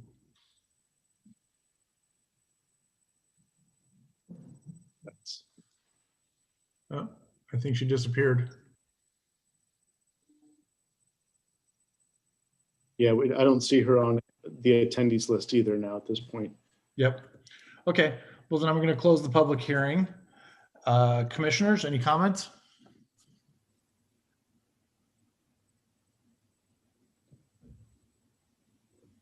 So I want to make just a comment for the neighbor who we seem to have lost. If they still want to make a comment, they could just send an email or send a chat, and we could make sure it's part of the record so it's considered for the next hearing on this project. Thank you. Commissioner Gall?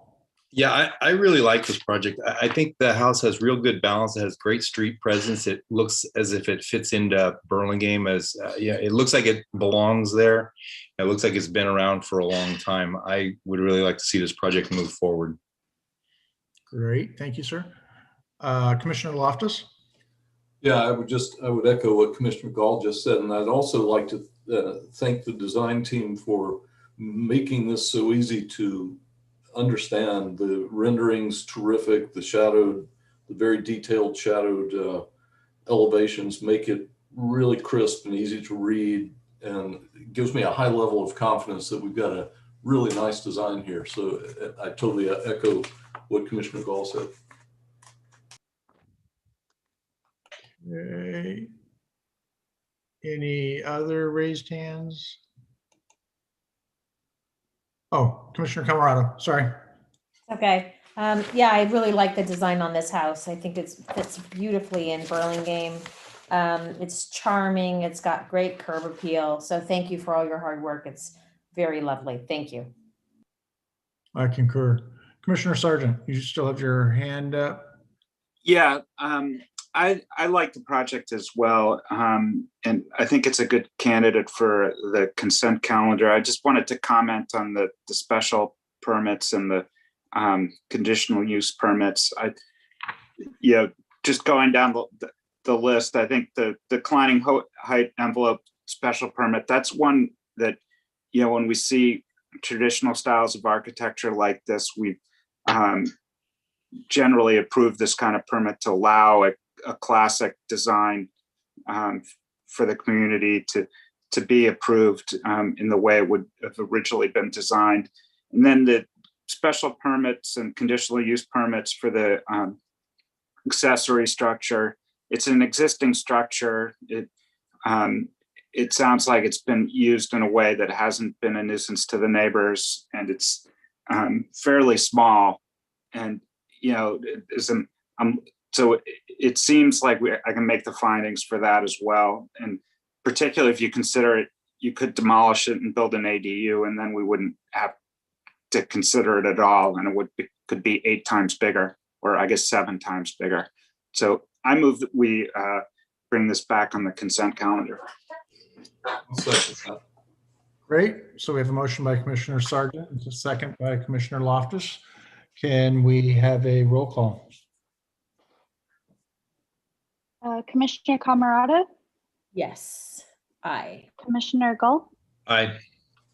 Commissioner Loftus? Aye. Commissioner Sargent? Aye. And Commissioner Schmidt? Aye. So the motion passes. We have five yes, no no's, 2 recused, no absences.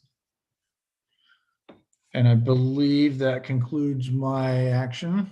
And then I can invite Chair Say back. Thank you, Commissioner Schmidt. Great job. Moving on now to agenda item 9C, 232 Bloomfield Road. If you are the applicant or the applicant's representative, will you please now raise your hand so we can identify you and prepare you to speak when it is your turn? Were any commissioners not able to visit the project site, or do any commissioners wish to note any ex parte communications regarding this project? Seeing none, let the record note that all commissioners present have visited the project site. May we have a staff report, please? This is an application for design review and special permit for declining height envelope for a new 2-story single-family dwelling and detached garage at 232 Bloomfield Road. This property is zoned R1 and the total proposed FAR is 4,013 square feet, where 4,023 square feet is the maximum allowed. The project does encroach into the declining height envelope on the left side by 98 square feet. This application includes a new detached accessory dwelling unit and receives all required administrative approvals by staff. 2 received afters were received and forwarded to all the commissioners. One was from David Harris, received on March 22nd, and the other was received from Carol Mueller on March 22nd. This concludes the staff report summary, and I can take any questions for staff. Thank you. Do we have any questions for staff?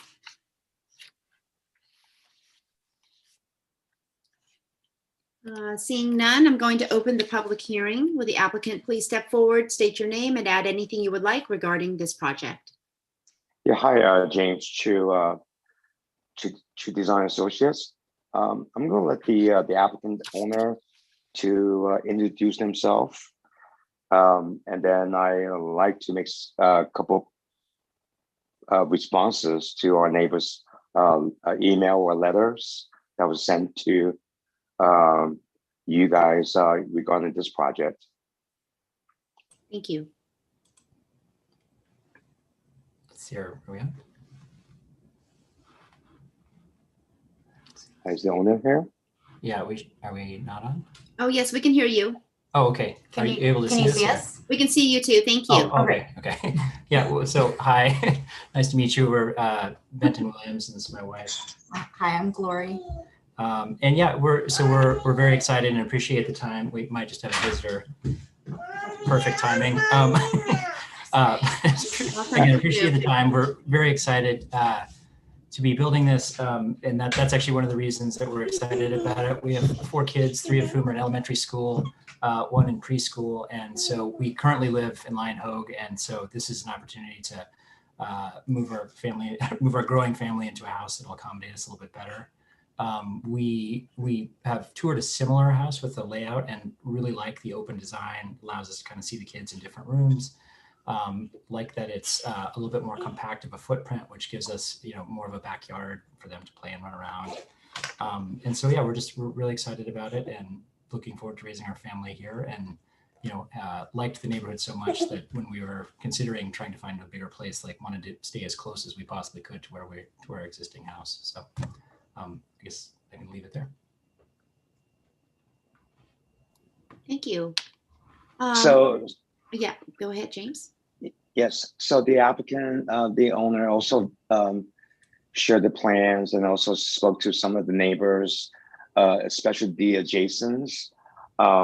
Even though we did receive a letter from one of the neighbors on Burlingame Avenue, her concern was the privacy. And our response is we will work with her and perhaps plan some privacy screening, either on our side or on her side, to ensure her privacy is preserved. As far as the driveway on the right side, we felt this will provide more separation between our neighbor to the right. And also, since the setbacks along the Burlingame Avenue homes has a rear setback, it will actually further provide more privacy and preserve sunlight. Anyway, we hope you like the project, and we're excited. I hope you, well, not approved tonight, but. Thank you. James, are you done speaking? Sorry. Yes, I am. I'm sorry. Yes, okay. I am. So I'd like to answer any question you may have. Thank you. Are there any questions for the applicant? Commissioner Gall. Yeah, so I had 2 questions. The first one is about the landscape plan. I understand that, with the ADU in the garage in the back, you eat up a lot of the yard, but it seems to me there's an awful lot of paving back there. Have you thought about maybe expanding that or separating maybe some of the paving and some green area? Because you just kind of have this small piece of land piece of lawn back there where the bulk of it, when I say the bulk of it, I mean the major majority of it is paved. I'm just wondering if you have any thoughts on that. We can definitely look into it. Like every other project, we can perhaps installed vine pockets along the fence, Yeah, and also create Hollywood driveways. yeah, and I And get it. also, It's like I say, is a lot of the lot gets eaten up with paving when we put the garages in the back, but we prefer the garages in the back. It breaks up the massing. It just seems that with that stone patio up against the driveway, and then that the ADU, a lot of the lot got eaten up. But anyways, if you take a look at it, appreciate it. The other question I had is in regard to that one of the letters from the neighbors, and they talked about how there are so many Spanish homes. And I didn't really think about it much until I went down there and looked in the neighborhood, and that block is primarily Spanish homes. I remember we did look at one there a couple years ago, but have you guys, is there a reason to go away from the Spanish style? I mean, there's just such a row of Spanish homes right there. well, that's not true because Michael, on 212 Bloomfield, as you guys approved it a year ago. Mm-hmm. That wasn't Spanish. There's also one on the corner of Burlingame Avenue in Bloomfield. There's a massive modern, I don't know what it is, farmhouse. Yeah. It wasn't also Spanish. Yeah, that's a bad example because I voted against that one. But okay. But, I didn't know that. but you know what I'm not talking more about this specific block. It just seems to me there's a real Spanish flair on this end of that block. But yeah. I mean, like every project, besides the program, the wish list of what the applicant needs, we also ask, what style they want, and the amount of money they spend on the property, and also to build this house. I think they're entitled for a style they like, mm-hmm. and also somewhat fit in the neighborhood. And unfortunately, it's not Spanish. Yeah. Okay. All right. Thank you. Thank you. Hi. Yeah, I mean, is there any? Oh, sorry. Go ahead. Would a comment from us be okay, or is that out of line? Yes, you may speak. Okay, sure. Yeah, we really love this design. We thought deeply about what would be right for our growing family. And we toured a house, as Benton mentioned, that is actually on this same street, just a little bit further down. And we really loved it. There are a lot of examples of the American Foursquare. We thought it would actually fit in nicely in the neighborhood. It already existed in the neighborhood. It's for us a really nice, efficient use of space, which is kind of maximizing the space for our use. Like we really need every square inch we can. And so it's like the shape of the layout really worked efficiently for us. And yeah, I mean, I guess our sense was that the kind of the Spanish layout would be a little bit harder to accommodate just the kind of the aspects of day-to-day life that we were prioritizing. But yeah, I mean, I understand it's a little bit of deviation from what's concentrated there. And we also looked at Bloomfield itself, even on our street. And while there are several examples right on our end that are Spanish style, the other half of Bloomfield on both sides were primarily not Spanish style. And so we didn't feel like this deviated. And so, yeah. But understand there's a matter of opinion on that. Yeah. We appreciate that there's kind of historically been a lot of Spanish style. Thank you. Commissioners, any other questions for the applicant? Would anybody from the public like to speak on this item? Please raise your hand, send a chat or a quick email.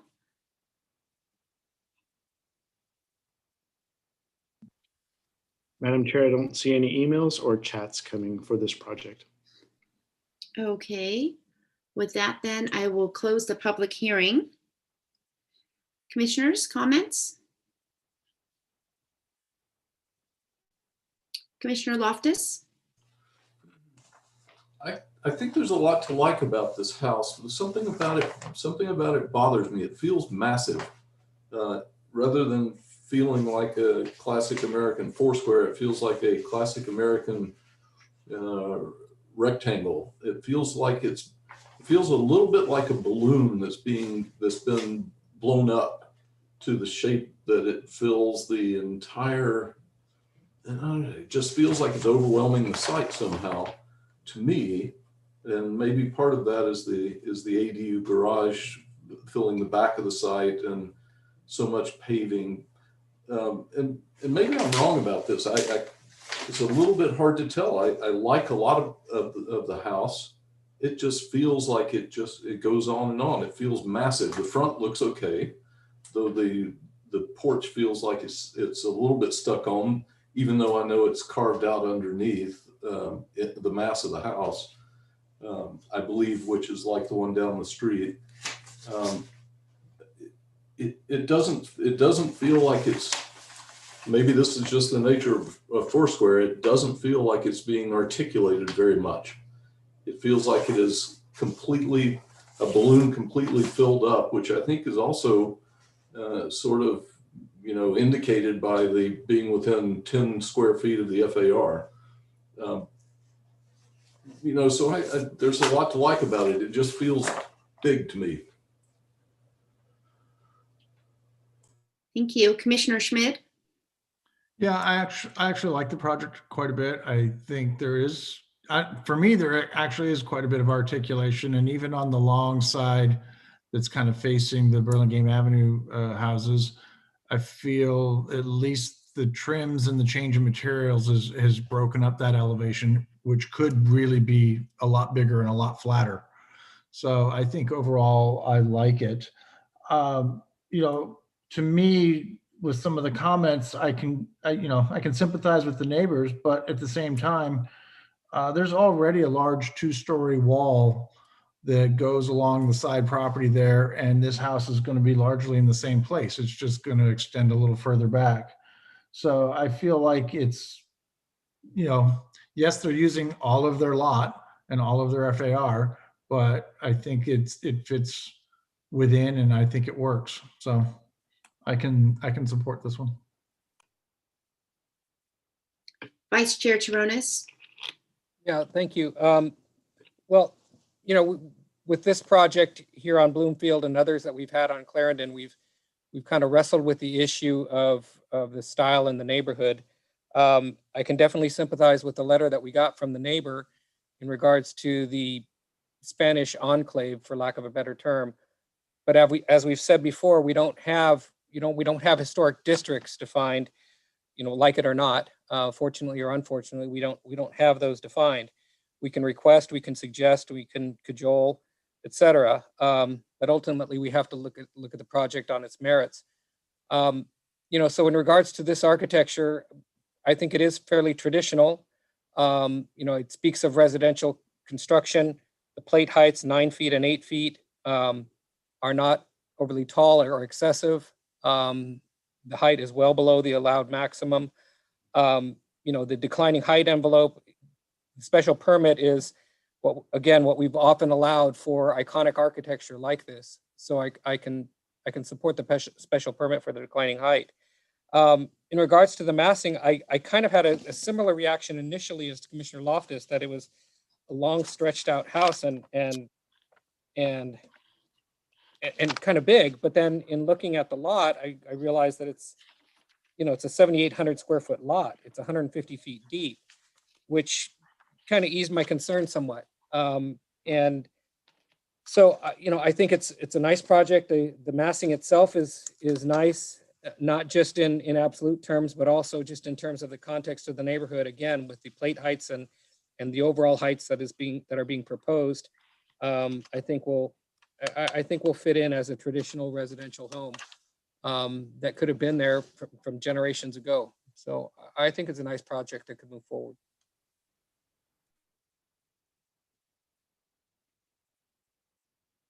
Yeah, so I agree with what Vice Chair Taronis just said for many of the same reasons that he just gave in support of the design of the project. And I want to reiterate Commissioner Gall's concern about the lack of landscaping and predominance of hardscape along in the backyard and even along the sides of the property. So I would encourage the applicant to take a look at that again. I would like to, I guess I'll make a motion to. Madam Chair, if I may interrupt, we do have a member of the public that we may have missed who would like to speak, Frank Donnelly Jr. If you would like to reopen the public hearing and let them make their comment, I can let them. Sure. So I will reopen the public hearing, and Mr. Donnelly, would you like to speak? You're muted.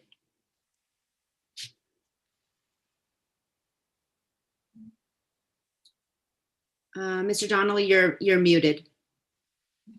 Okay, how's that now? That's much better.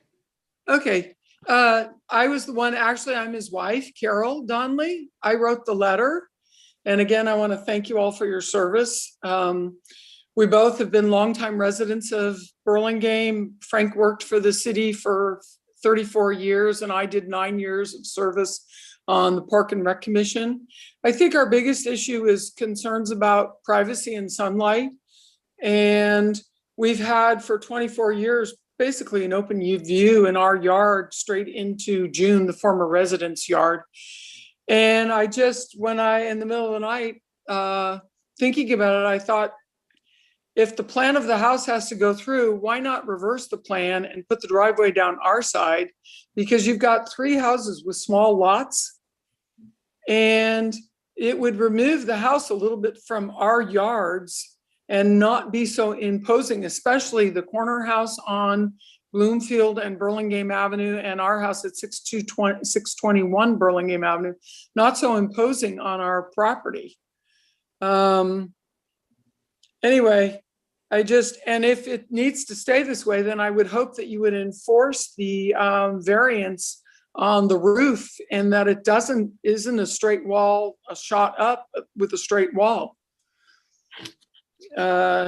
And the other is I want to thank the other neighbor who was promoting the Spanish style homes, because I love the Spanish style houses. Thank you for listening. Thank you. If there are, since I have the public hearing open again, if there are any other further questions or comments before I close the public hearing, this would be the time to speak. All right, I will close the public hearing again. And I was going to make a motion to bring this project back on action. I'll second that. Thank you. So we have we have a motion by myself, Commissioner Say, seconded by Commissioner Schmid. Is there any discussion on the motion? May we have a roll call vote, please? Commissioner Gall, Aye. Commissioner Loftus, Aye. Commissioner Schmid, Aye. Vice Chair Turones, Aye. Chair Say. Aye. So the motion passes 5-0-2-0. We move on now to agenda item 9D, 2752 Summit Drive. If you are the applicant or the applicant's representative, can you please raise your hand so that we may identify you and prepare you to speak when it is your turn? Were any commissioners not able to visit the project site, or do any commissioners wish to note any ex parte communications regarding this project? Chair Say, I had a conversation with the owner and just discussing the view in the hillside construction. Thank you. Let the record note that all commissioners present have visited the project site. May we have a staff report, please? Yes, this is an application for design review, hillside area construction permit, and special permits for an attached garage and declining height envelope for a new 2-story single-family dwelling at 2752 Summit Drive, zoned R1. The applicant is proposing to demolish an existing 1-story house with an attached garage to build a new 2-story single-family dwelling with an attached garage as well. The proposed house will have a total of floor area of 4,703 square feet, where 5,102 square feet is the maximum allowed. And actually, I should clarify that this is a 2.5-story house. There's a lower level half-story that's proposed. The subject property slopes downward along the left side by 26% and along the right side by approximately 25%. Therefore, the applicant is also requesting a special permit for the second floor to extend beyond the declining height envelope along both sides of the house. This concludes my summary of the staff report. I'm available for questions if you have any for staff.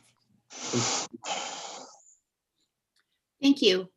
Are there any questions for the applicant? I'm sorry, any questions for staff?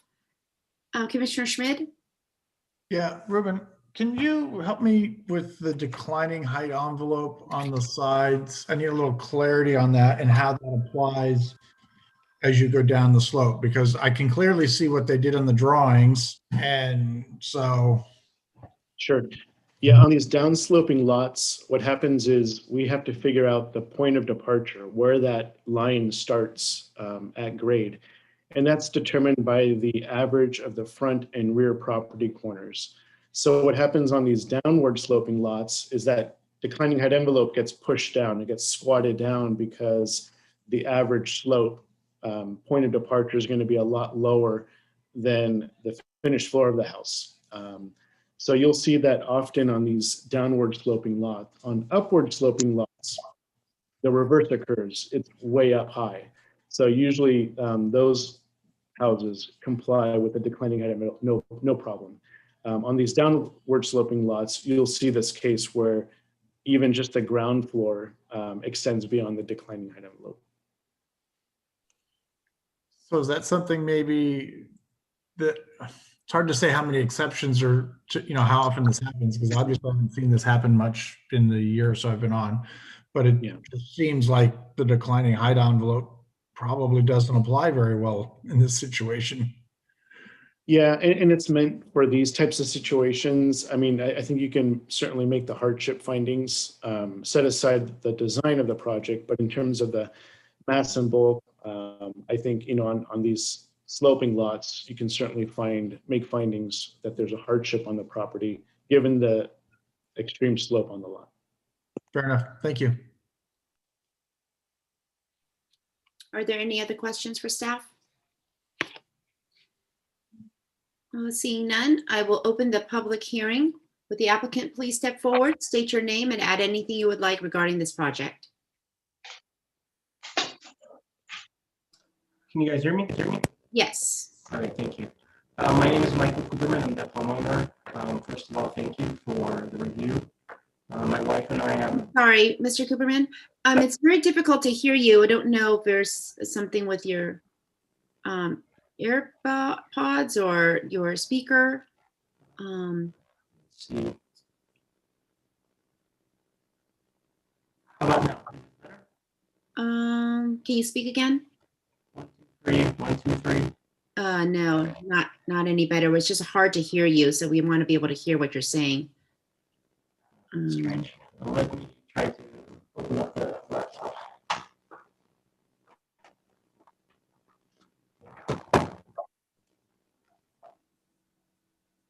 Is it better now?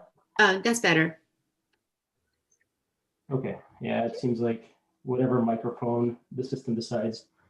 So yeah, as I was saying, my name is Michael Cooperman. My wife and I have been living here for over 8 years.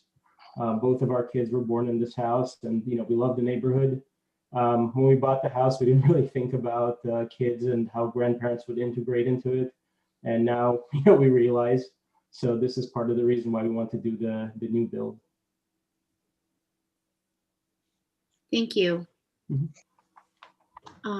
Are there any questions for the applicant?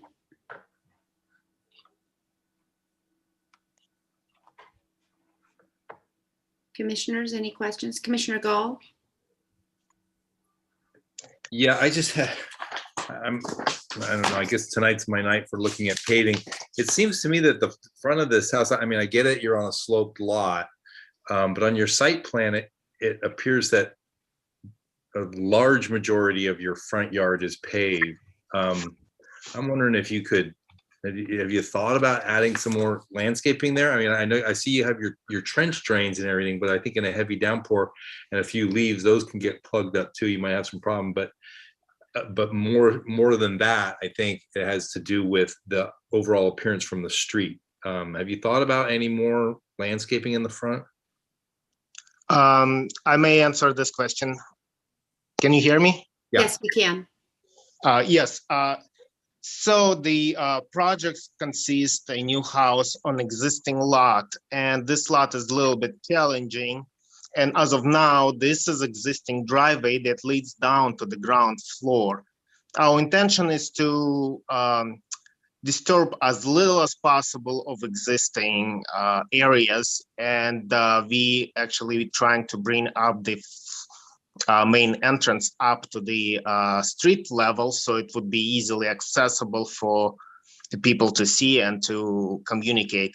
As of now, you have to walk down those steep stairs, which at night is quite dangerous. And with the kids, they always concerned that something may happen. And it's also not very usable as of now for walking traffic as well. Another thing that we do add more landscaping up in the front, right where the main entrance is. There will be a large tree planted, and there will be some grass planted as well. You can see it on the bottom side. And we will do landscaping along the side of the house, sloping down, and on both sides, as a matter of fact. There will be a large amount of planters and landscaped trees and areas between the driveway and the stairs leading down to the lower level as well. Yeah, I mean, I get it. I just am, I don't know. That front looks like it's going to be an awful lot of paving to me, but I'll let some of the other commissioners make their comments as well. Vice Chair Taronis? Yeah, I had a couple of questions on the materials. The elevation drawings are a little difficult to read because of everything's shaded and in color, but I'm looking at the 3D renderings that are on the cover sheet and trying to translate what I'm seeing to the exterior elevations. And if I look at what I'm going to call the entry elevation, you know, I'm seeing what I think is some stone material that's kind of applied on the A5 point. Yeah, this elevation here, stone material that appears to be applied around the entry, but it just in sort of these vertical strips, both on the upper entry that's off of the main sort of courtyard, and then that lower entry that's off of the garage courtyard. There's stone flanking both of those entries. But if I look at the rendering on the cover sheet, the stone is on that whole facade on that lower portion. And when I look at the elevation to the side of this one, the right side of this one that we're looking at, if I look at the other side, yeah, this side here, am I correct in assuming along grid line E that we're seeing there, is the stone just a facade on the front, and does it not turn on this elevation where those French doors are up on that sort of second floor? So on the second floor, the stone turns around the corner and it dies at the corner where the patio is. Kind of goes along the side of that line with where the French doors are. Then also there is a stone down below at lower level, which also turns the corner and goes down kind of like along the side of the steps. So I'm seeing, yes. Seeing the stone that you're talking about on the lower level that goes down, going back up to the second floor where you just described those French doors. Does the stone continue all the way from grid line E to what we're seeing as grid line D, or is it just on the front facade? It's just on a front facade. So just a thin veneer of stone. That's right, correct. But we do have a veneer of stone that goes along the side where the garage entrance is. and up to the main floor. Okay, the other thing that I'm seeing is if I look at the sort of bay element that is on that second floor between grid lines K and G on that second floor, if I look at that, you know, sort of bay element in this drawing, there isn't much stone to the left of it. But if I look at the rendering on the cover sheet, that bay is sort of pushed towards the back a little bit more, and there's more stone that's relieved. Am I correct? Yes, I'm sorry. The rendering on the cover page has a little bit more stone than we actually decided to left on the project. Okay. It was not quite updated up to the this point, but we just gonna have a similar element like the lower entry door is to be more consistent with the project. Okay, understood. Thank you.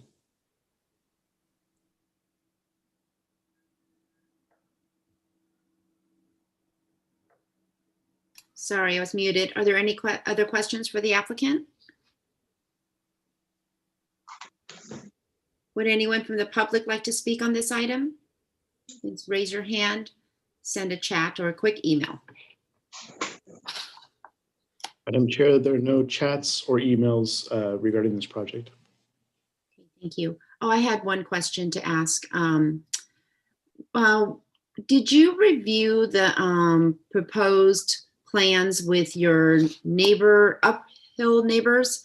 I couldn't quite tell what, I can see there are distant views of the bay from that neighborhood, but I couldn't tell if your proposed structure could possibly block any views from any neighbors. I did not have a chance. I don't see him too often, but I can tell you that their house is not facing, first of all, there's trees that block the windows that are there, that are on his property. And also his windows are facing kind of northeast, where my house is just north. So even he doesn't look towards my house. His house is kind of pivoted towards a different direction. Okay, thank you. All right, if there aren't any other comments, I will close the public hearing. Commissioners, comments? Commissioner Loftus? Yeah, I'm struggling with this a little bit. It feels sort of in different places unresidential.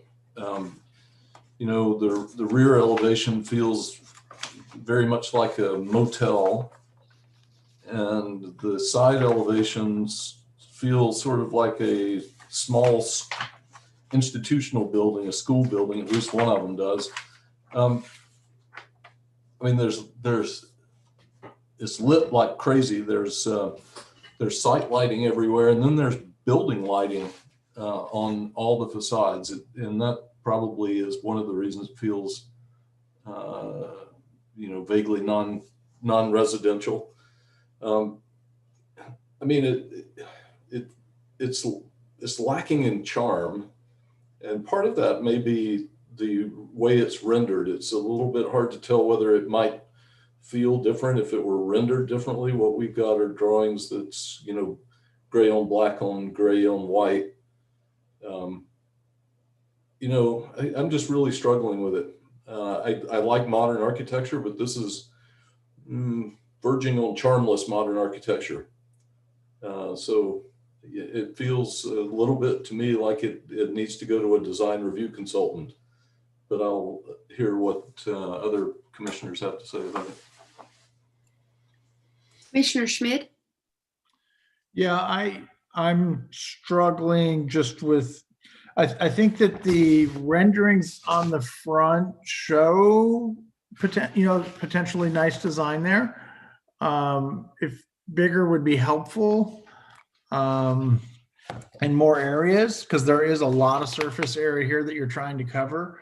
And I think that the elevation / sections helpful from the standpoint of seeing how it goes down the hill, but graphically very difficult to see where materials are coming and going, and to kind of see the charm that you'd like to see on it.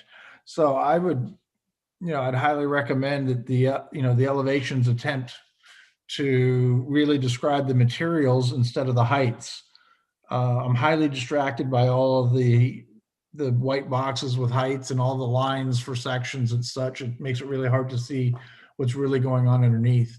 So I think that there's a graphicness to this that could help quite a bit in being able to show us better what is here. To me, it doesn't look unapprovable, and I like the modernness of it, but it is difficult to see the character without really clearing up the elevations a bit more. Thank you. Thank you. Vice Chair Taronis? Yeah, I agree with Commissioner Loftus. I would also agree that, yeah, the modernism or the modernist architecture isn't the issue, but to me, it doesn't look residential. In fact, I wrote a note to myself, even the nicer renderings that are on the cover sheet, I wrote an arrow and saying that it looks like the entrance to a doctor's office.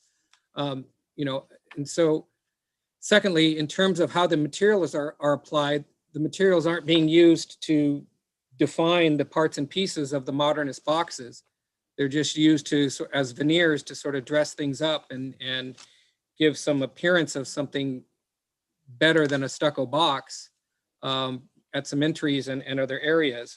The way that the stone is applied, for example, in the renderings, that stone starts to define, extents of planes and extents of portions of the boxes that are being broken down. But then when we get to the actual elevations that we're being asked to approve, instead the stone is applied as just sort of pillars on either sides of entries and then as bases on wainscots, but then on other portions of the whole wall around the garage door, but not really defining the elements of the architecture. So I think that this is a good candidate for design review consulting.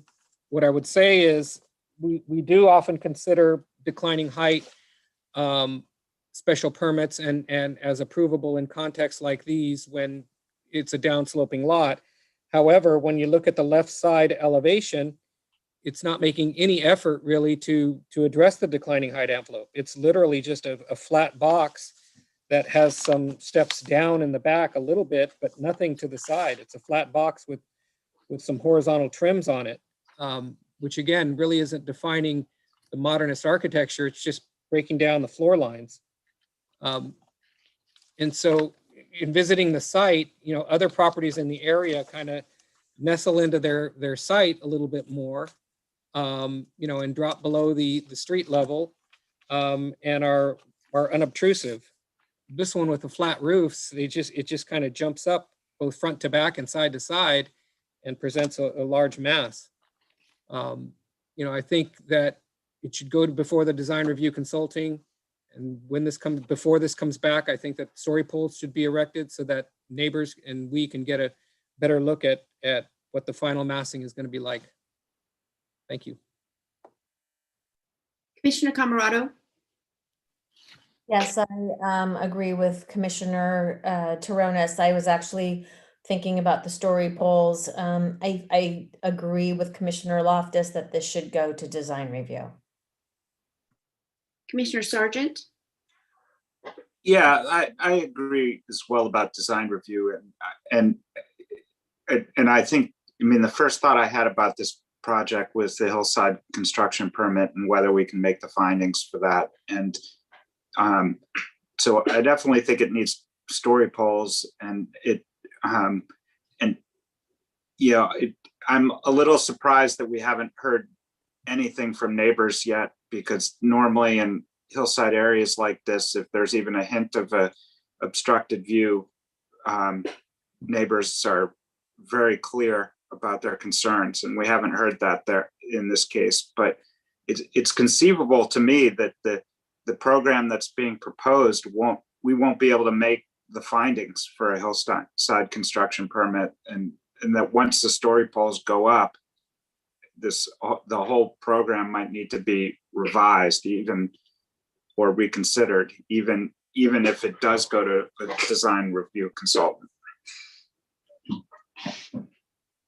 Yes, I agree with my fellow commissioners, and we've seen in past situations where projects in the hillside area construction permit zone, and where seemingly there isn't concern for distant views or nearby views. And once those story poles go up, it becomes apparent to neighbors in the area where they can see where their view may be blocked. And so I also agree that we should request that story poles be erected for this proposed project. And I too feel that we should visit a design review consultant on this project. I see Commissioner Camarado's raised her hand again. So I do have a question. Maybe my fellow commissioners can think about this. So should we put story poles up first? Can you do that before they go to design review? So, or do you have to base it on what is going to be the project? So can you not do that? I guess that's, you know, what comes first. So I get, that's my question. That's a good question. Could we get some advice from staff or Sure, or attorney? You can hear from Commissioner Loftus and Vice Chair Toronis first, and then I can add anything. Okay, thank you. Commissioner Loftus? Yeah, the point I was going to make the exact same point that Commissioner Camarado was making, except I was going to suggest that I would be very sure that this is what you wanted to build before you spend the time and money putting up story poles. It's a real chicken and egg thing. You know, if you put this up, given the comments that we've just heard from everyone, you're running the risk of, you know, well, you get the point. I would say get your design in place before you put up story poles, personally. Vice Chair Toronis? No, I was just going to opine on that same issue, that if we're going to send this to design review consulting, I would not be comfortable asking them to go through the expense of putting up the story poles until they have a design that they're prepared to bring back before us. So the story poles should reflect whatever that design is, but I'll defer to Ruben. He may have some other input. Sure, and I think that all makes sense. It is somewhat difficult to decide which comes first, but as the commissioners and vice chair have pointed out, it may make more sense to go through the design review consulting process first, let that kind of establish the mass and bulk and the details, and then once that's established, then you can do the story poles. I mean, there is a way that you can do, you know, just to give a sense to the neighbors of what the mass and bulk might be like, is they could install some kind of, you know, temporary story poles that aren't necessarily certified just yet, but just give the neighbors an idea of how tall the structure might be compared to what's there. But I agree. I think design review consulting should go first and then the story poles. Thank you for that guidance and confirmation. Thank you. Commissioner Sargent. Yeah, I wanted to make just one more comment and then make a motion, but I just wanted to follow up on, I think it was Commissioner Gall who had asked the question of the applicant.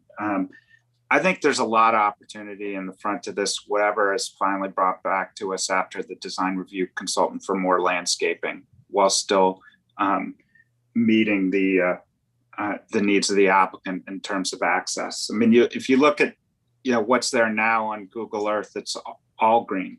And I'm not suggesting that at all, but you can have a very generous entrance and walkway and still have an opportunity for a lot more green that's there. So with that, I'll move that this be referred to a design review consultant, and before it comes back, story poles are erected. I'll second that. Thank you. So we have a motion by Commissioner Sargent, seconded by Commissioner Loftus. Is there any discussion on this motion? Yeah, I've got one more suggestion, and that is that the drawings have the sense, the drawings give me the sense that the design has got way out over the tips of its skis, and there's a lot more detail given of the wrong kind. It's sort of to follow up on Commissioner Smith's comments about graphics, right?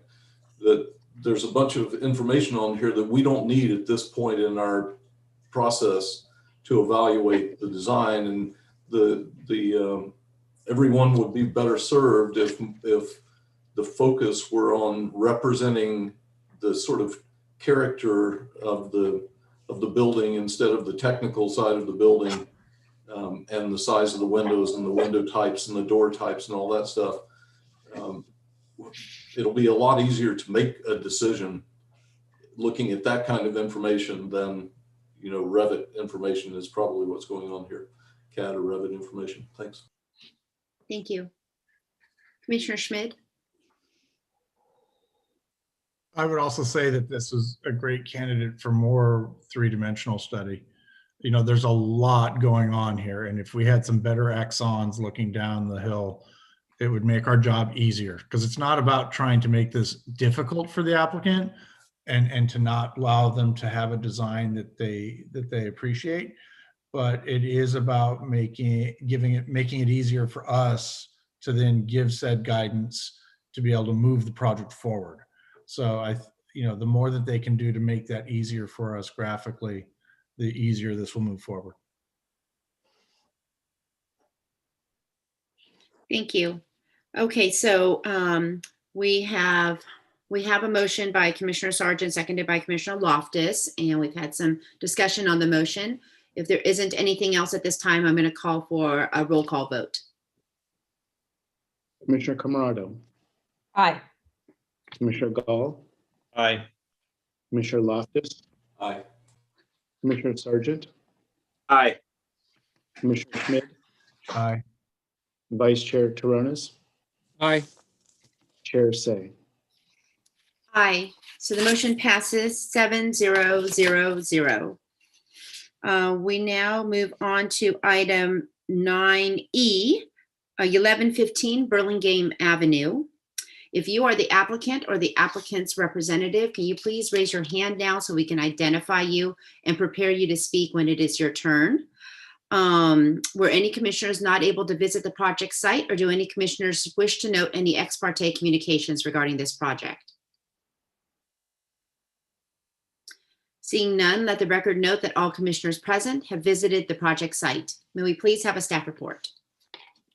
This is an application for a commercial design review for facade changes to an existing commercial building at 1115 Burlingame Avenue. This property is located in the Burlingame Avenue Commercial District, and the proposed use is a ready-to-eat food establishment and is considered to be a general retail use. This concludes the staff report summary, and I can take any questions for staff. Thank you. Are there any questions for staff? Okay, I'm going to open the public hearing. Will the applicant please step forward, state your name, and add anything you would like regarding this project? Hello, everyone. Thank you for your time. My name is Lee Jun, and I'm the owner of Tiny Tea Co. I actually started the company just over a year ago with my wife, right before the pandemic hit. So Tiny Tea is a fruit and boba cafe. We serve handcrafted tea and beverages with an emphasis on natural and raw ingredients, freshly made to order. We see our product as a perfectly fun and wholesome treat that our customer can enjoy as he or she explores the neighborhood. We first started our business in the farmers market in Foster City, and later expanded to Burlingame Market, which takes place every weekend. So you can still find us stationed there Sunday morning.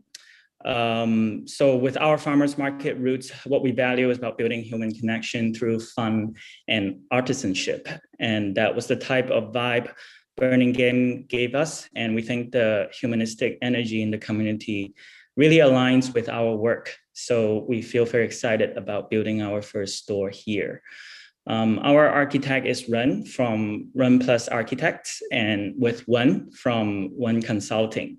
So I will let our architect Ren to take over and talk you through the consideration behind our design. Thank you. Ren? Ren, you're muted in case you're not aware.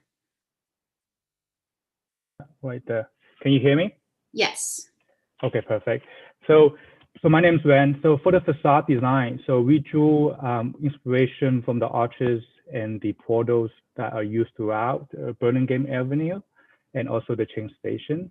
And we thought that it would be harmonious that we can continue that fabric of arch into our storefront design.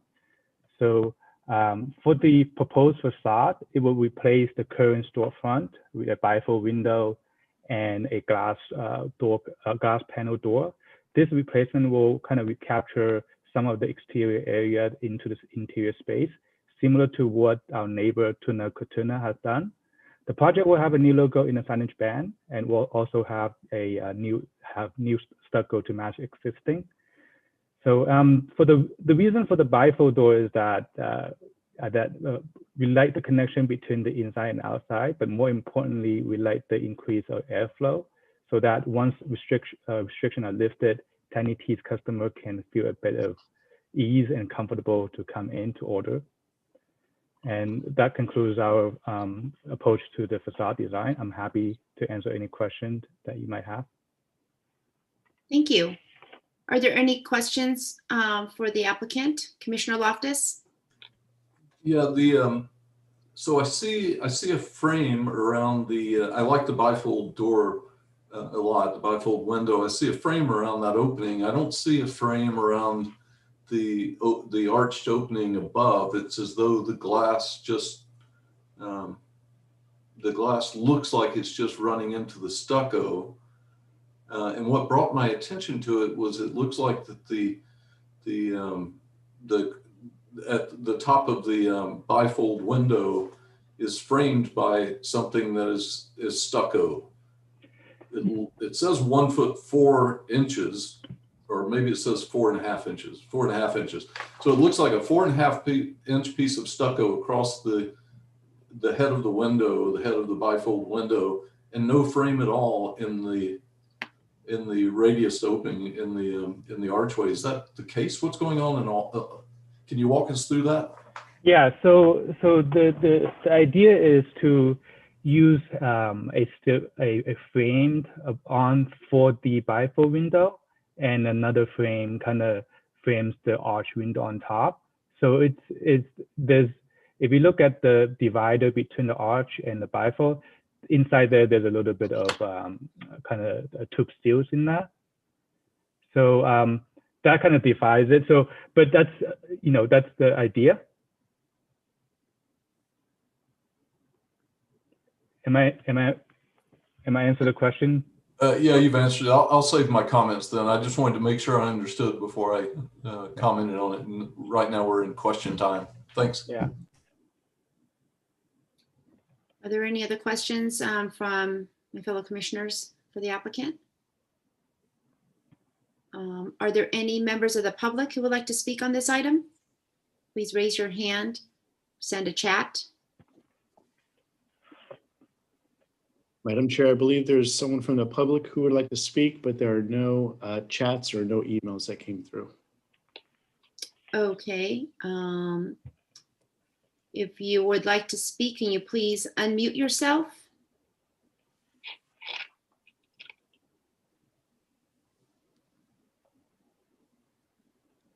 How's that? Oh, yes, we can see you. All right, great. My name is Riyad Salma. I represent the owner of the property, and I just wanted to join to kind of revoice the support that I expressed in the letter that I believe most of you or all of you should have received. We worked back and forth quite a lot with the applicant over a number of months as they kind of massaged this design. And I think they really did a fantastic job. I think it's both traditional as well as contemporary. It's elegant without being overstated. And I think it'll be a really welcome addition to the block. And we're very happy to see the design that they came up with, and we're looking forward to them opening on the street. So thank you for your consideration. Thank you. There are no other comments. I will close the public hearing. Commissioner Loftus, did you want to speak before or after I close the public hearing? Oh, after. After, okay. So Commissioner Loftus, comments? Yeah, I like the, as the owner of the building said, I like the understated character of the project, and I like the arches, and there's some architectonics that I think are a little difficult for me, and one of them has to do with that, you know, the bifold window and the arch window above completely fill that space that is painted stucco. So that means you have very little vertical stucco along the sides of the bifold, and that doesn't bother me too much.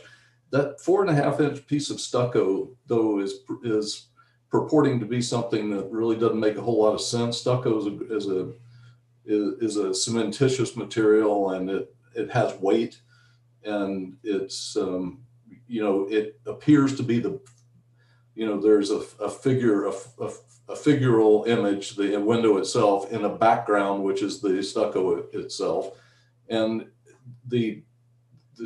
that cross piece between the arch and the bifold window is rendered in this architectonics as a cementitious material, a very, very thin cementitious material, 4.5 inches wide. I think that would feel better if that were part of the frame. If there were some kind of frame that filled the entire opening, the bifold and the archway, and that was a muntin or a cross piece in the window frame itself. This is hard to buy. It's sort of not paying attention to what stuff means in architecture. You know, other than that, I like its understated nature, but I find that really questionable. That's it. Commissioner Schmidt? Yeah, I would agree. I actually think that header piece, if covered in stucco, is just going to crack at either end almost immediately. And I would agree with him. I think it needs to set back, and you should really be thinking about the full arch top to bottom, much like the way the door is rendered. You don't have a cross piece in the door. So I think they would go together nicely. And I think it's an opportunity for a little bit of a material to show up like the frame of the bifold, but also showing up into the window, because otherwise it could look kind of flat. But otherwise, I think there's a lot of nice things to say about this project, and I would love to see it go forward. Commissioner Gall?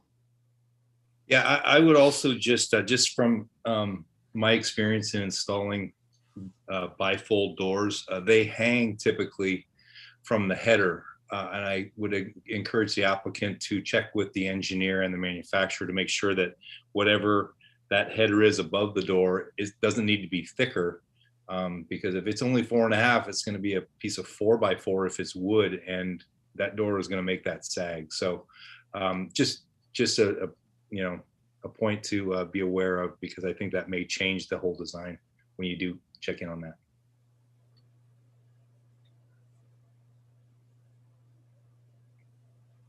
Vice Chair Taronis? I like the project. I agree with the detail issues that fellow commissioners have gotten into. You know, I really actually like the sort of lemon yellow that's been described or identified for that bifold door and the frame. I think that soft yellow color sitting there will be really pretty in that facade. And I think it would really hang together nicely if it just were all one uniform piece. Even that cross piece can be that same yellow color with a cap piece over that. They've identified a 3.5 by 2.5 steel tube as that header that Commissioner Gall was talking about, which tells me that by trying to get the stucco attached to that, you're kind of just trying to glue stucco on like it's clay. By the time you get some screeds or something that you're attaching to, it really just wants to be part of that frame, part of that window system. But all of that said, I think it's a very nice project. I think it's a good location for it. I think it'll be nice to see something come back to that location. It's just a nice little storefront, and it's nice the way it just sort of humbly sits into what's there now. So I think that the project should move forward. Commissioner Camarado? Yeah, I think it's a great little project for that part of the street right there. And so I could support the project. I'll make a motion to bring this back on regular action. I'll second that. Thank you. So we have a motion by Commissioner Taronis, seconded by Commissioner Camerado. Is there any discussion on the motion? May we have a roll call vote, please? Commissioner Camerado, Aye. Commissioner Gull, Aye. Commissioner Loftus, Aye. Commissioner Sargent, Aye. Commissioner Schmidt, Commissioner Schmidt, Sorry, lost my cursor. Vice Chair Taronis, Aye. Chair Say. Aye. So the motion passes 7-0-0-0. We now move on to item 9F, 333 California Drive. If you are the applicant or the applicant's representative, can you please raise your hand so we can identify you and prepare you to speak when it is your turn? In the meantime, were any commissioners not able to visit the project site, or do any commissioners wish to note any ex parte communications regarding this project? Seeing none, let the record note that all commissioners present have visited the project site. May we have a staff report, please? Yes, the applicant is proposing to replace an existing vacant commercial space, previously Steelhead Brewing Company, with a new full-service restaurant called 12-Month Restaurant, Lounge, and Bakery at 333 California Drive, zoned BAC. The existing commercial building extends from California Drive through to Lorton Avenue. This application includes changes to the exterior building facades along California Drive and Lorton Avenue. The proposed facade changes are described in the staff report in detail and are shown on the proposed plans. The proposal includes replacing the existing parking area currently off Lorton Avenue with outdoor seating. This would also function as a courtyard entry, and the intent is to establish the front of the restaurant. The applicant is also proposing to add a new steel greenhouse to the portion of the building facing Lorton Avenue. It's along the back of the building, so it'd be set back from the street. Restaurant uses located on the first floor within the parking sector of the downtown specific plan are exempt from providing off-street parking. Therefore, no additional off-street parking is required for the proposed restaurant, and a variance is not required for the removal of the existing parking spaces. The following applications are required: commercial design review and a conditional use permit for a full-service restaurant. This concludes my staff report, and I'm available to answer any questions you may have. Thank you. Thank you. Are there any questions for staff? Okay, seeing none, I'm going to open the public hearing. Would the applicant please step forward, state your name, and add anything you would like regarding this project? Hi, my name is Bob Ferhan. I'm going to be the owner of 12-Month once we finish construction. I actually reside in Hillsborough, but I consider Burlingame my home. It's where I eat, go to the doctors, do my mail, everything basically. I have two little kids, preschool and first grade, so we have no plans of moving. And on that note, if everything goes to plan, I'll be renegotiating my lease when I'm about 70 years old. So I'm really in it for the long haul. Why Burlingame? Well, it's awesome and it's my home, but you know, within my demographic, people talk about going to the city, but it's kind of a pain in the butt. And you know, I think Burlingame is basically ready for its second Michelin star restaurant. So that's kind of our goal with 12-Month. It's going to be pretty high quality, really amazing food. A lot of our goals is around sustainability. So, you know, right now we're all in a pandemic, and it's kind of clear to me that our food, our bodies, our planet is all kind of inextricably linked. So we're trying to take a storytelling approach to your meal to kind of help people think about how to live more sustainably. Maybe just as a small example of how our food will go, I can't wait till corn season. It's one of my favorite times of year. But, you know, we'll do dishes where we're juicing the corn, and then we're going to use the corn pulp to make corn cracklings. We'll be using the corn silk. We'll be making tea out of it. We'll be frying some of the corn silk for pretty good accoutrement.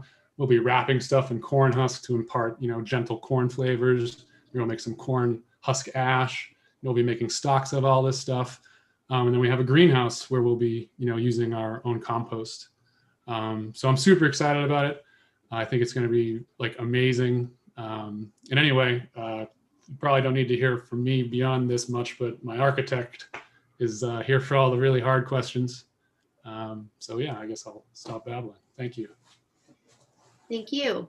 Would your architect like to speak right now or receive questions? It's fine, I can receive questions. I see the supplemental design information is up, but just want to make sure that the original proposal is there for viewing as well. This was just sort of some extra that I thought would be helpful because we received the engineering comments late, and I know that the courtyard design, the tree selection, and the kind of the vibe of the courtyard lighting might be important to everybody. So I included this kind of at the last minute to answer some of those questions so we could potentially move this forward. Also, just for fun, included some historic photos of the site so that you knew that we did our research on this. Thanks for doing that. All right, are there any questions for the applicant?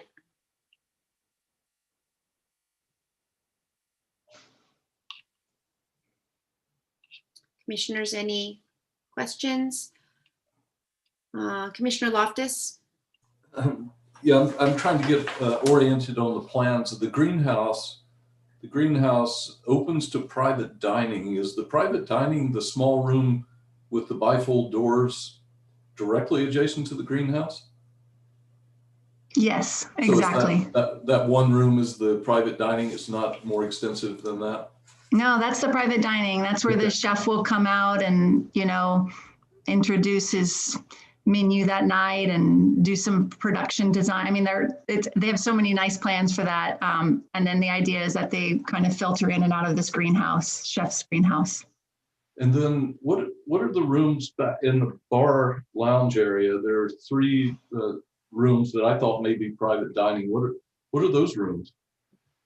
Yes, those are also private dining, except they're not, you know, they are private in the sense that they're, you know, enclosed and acoustically private, and they can be reserved separately, but they are also open to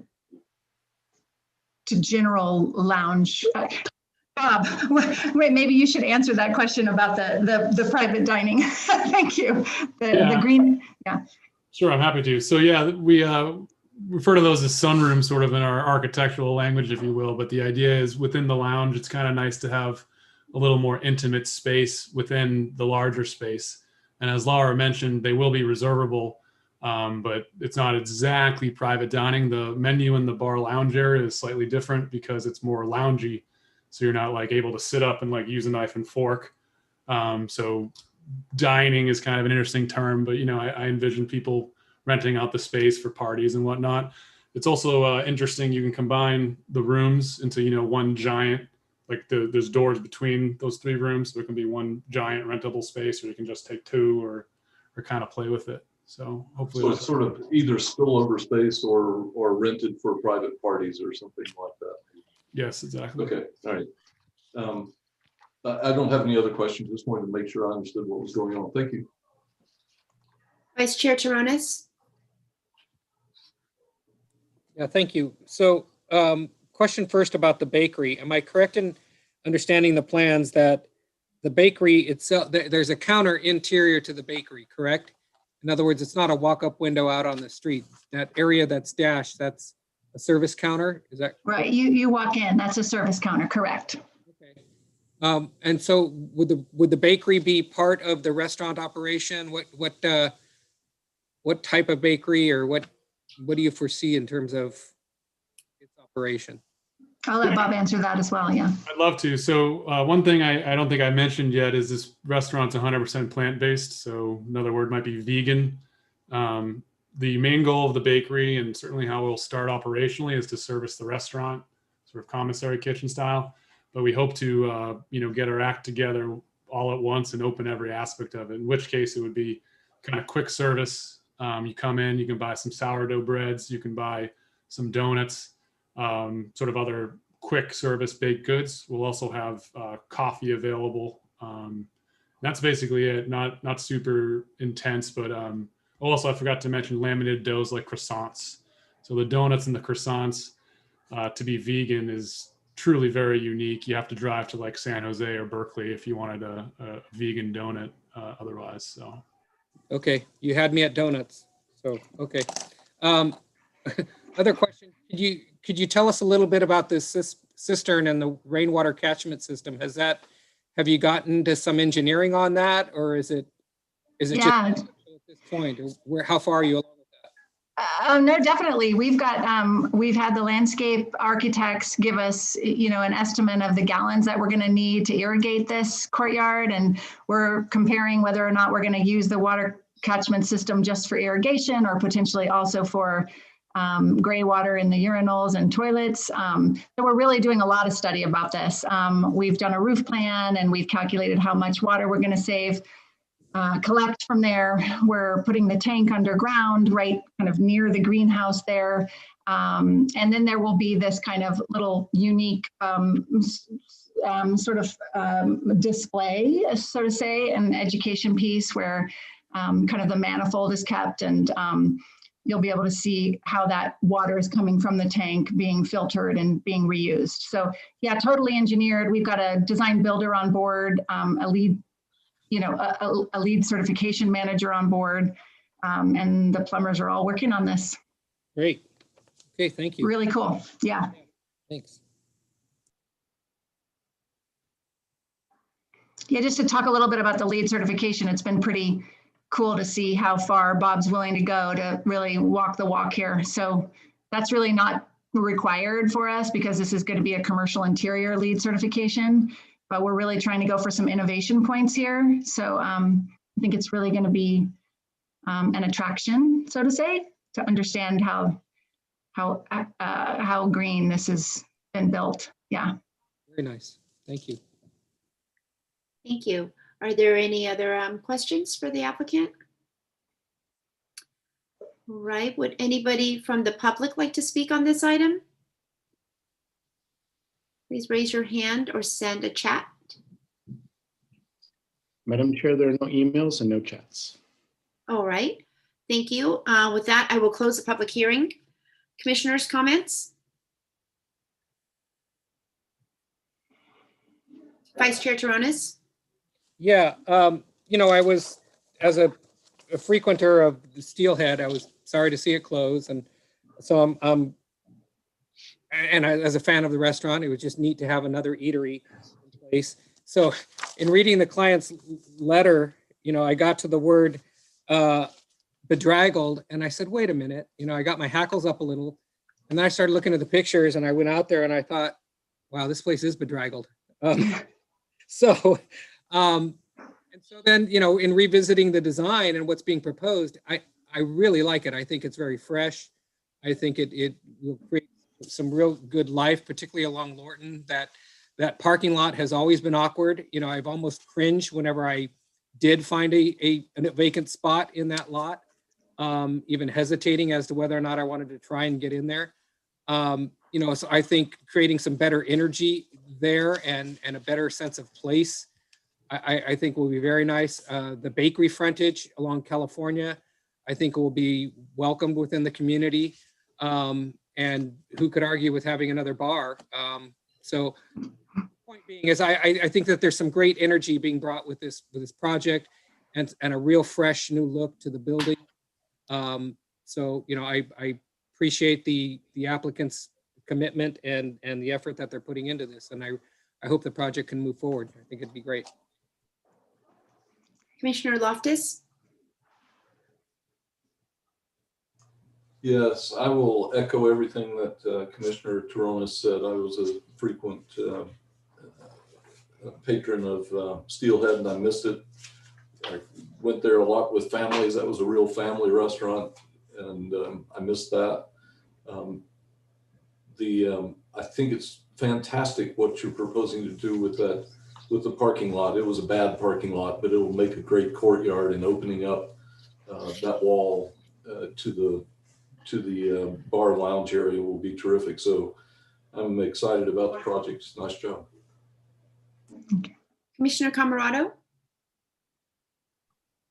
Yeah, I love the project. The one thing that kind of caught my attention, and maybe you guys can just kind of look at it, it's not a deal breaker, but those two planters where you're walking in from the courtyard over on the Lorton side, it looks like possibly where you're doing a vine over that area. Maybe not make it so big or something a little bit smaller, or I feel like that should be open because I feel like then people can't really walk in, and I think such a pretty, I feel like that just needs to be livened up a little bit. I'm not quite sure what you can do there, but it's such a beautiful space, and it would it feels like that's confining you right when you walk in. So that's my only comment. Other than that, I'm sure that you'll have heating lamps out there in the courtyard for patrons, and I think you've done a great job, and I look forward to being down there and having a party soon. Okay. Yeah, in response, I think that we're already, we've all just been scratching our heads about that arbor, like it's not sitting right with any of us on the team. So it will definitely have a different vibe when it comes back to you. It may be eliminated and there may just be some plantings there, or it might be much more refined with some signage, but agreed that it's not showing well in the renderings. Thank you. So we had closed the public hearing, but we appreciate you adding that comment, but that's okay, just to let you know. I will also echo all that my fellow commissioners have stated. And I also wanted to add that I think the materials and the color palette is gorgeous, and really look forward to seeing this being built out. There's so much character and charm to this project. And appreciate you utilizing and maintaining the architecture of the space and the shape and the massing and everything, and adding to it. And I too look forward to our second Michelin star restaurant in our area. I always wonder why we don't have more great restaurants in our area. So thank you for choosing to invest in Burlingame. So I don't know if there were, Vice Chair Taronis, do you want to add something? No, I was just going to make a motion to bring this back on regular action. Thank you. I'll second that motion. So we have a motion by Vice Chair Taronis, seconded by myself, Commissioner Say. Is there any discussion on the motion? May we have a roll call vote, please? Commissioner Camarado, Aye. Commissioner Gall, Aye. Commissioner Loftus, Aye. Commissioner Sargent, Aye. Commissioner Schmid, Aye. Vice Chair Taronis, Aye. Chair Say. Aye. So the motion passes 7-0-0-0. We now move on to our agenda item number 10, Commissioners' Reports. We don't have any reports, but I did want to ask if we needed to address our Neighborhood Consistency Subcommittee membership. Right, I think at the last meeting, Chair Say put the information out that we do need a member to replace Commissioner Sargent. And just wondering if anyone had give that any thought or would like to volunteer. I'd love to volunteer for that. Thank you, Commissioner Loftus. We knew you would.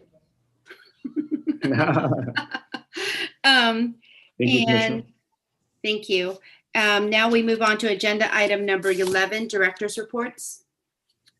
Sure. Well, first I wanted to thank you all for getting through so many items in record time. Appreciate that. Let's see, at the council meeting on March 15th, the project at 1868 Ogden Drive, it was the 120 unit condominium project was approved. I believe that was all planning related items on that meeting. And there are no FYIs tonight, so I have nothing else to add. Oh, sorry, Planning Commission interviews, I believe, are being held tomorrow by City Council. Good luck to the incumbents. Oh, yes. Hopefully that's not a surprise to any of the incumbents tomorrow. All right. So is there anything else anybody would like to speak about? If not, I will adjourn our meeting. Oh, Ruben, we do have an extra. Yes, we do have an extra week in between meetings, so you'll have an extra week off. Enjoy your spring break and Easter and all that good stuff. Thank you. I was going to say the same. And we will now adjourn the meeting at 9:47 p.m. Great. Thank you all. Thanks. Night, everyone. Good night, everybody. Night.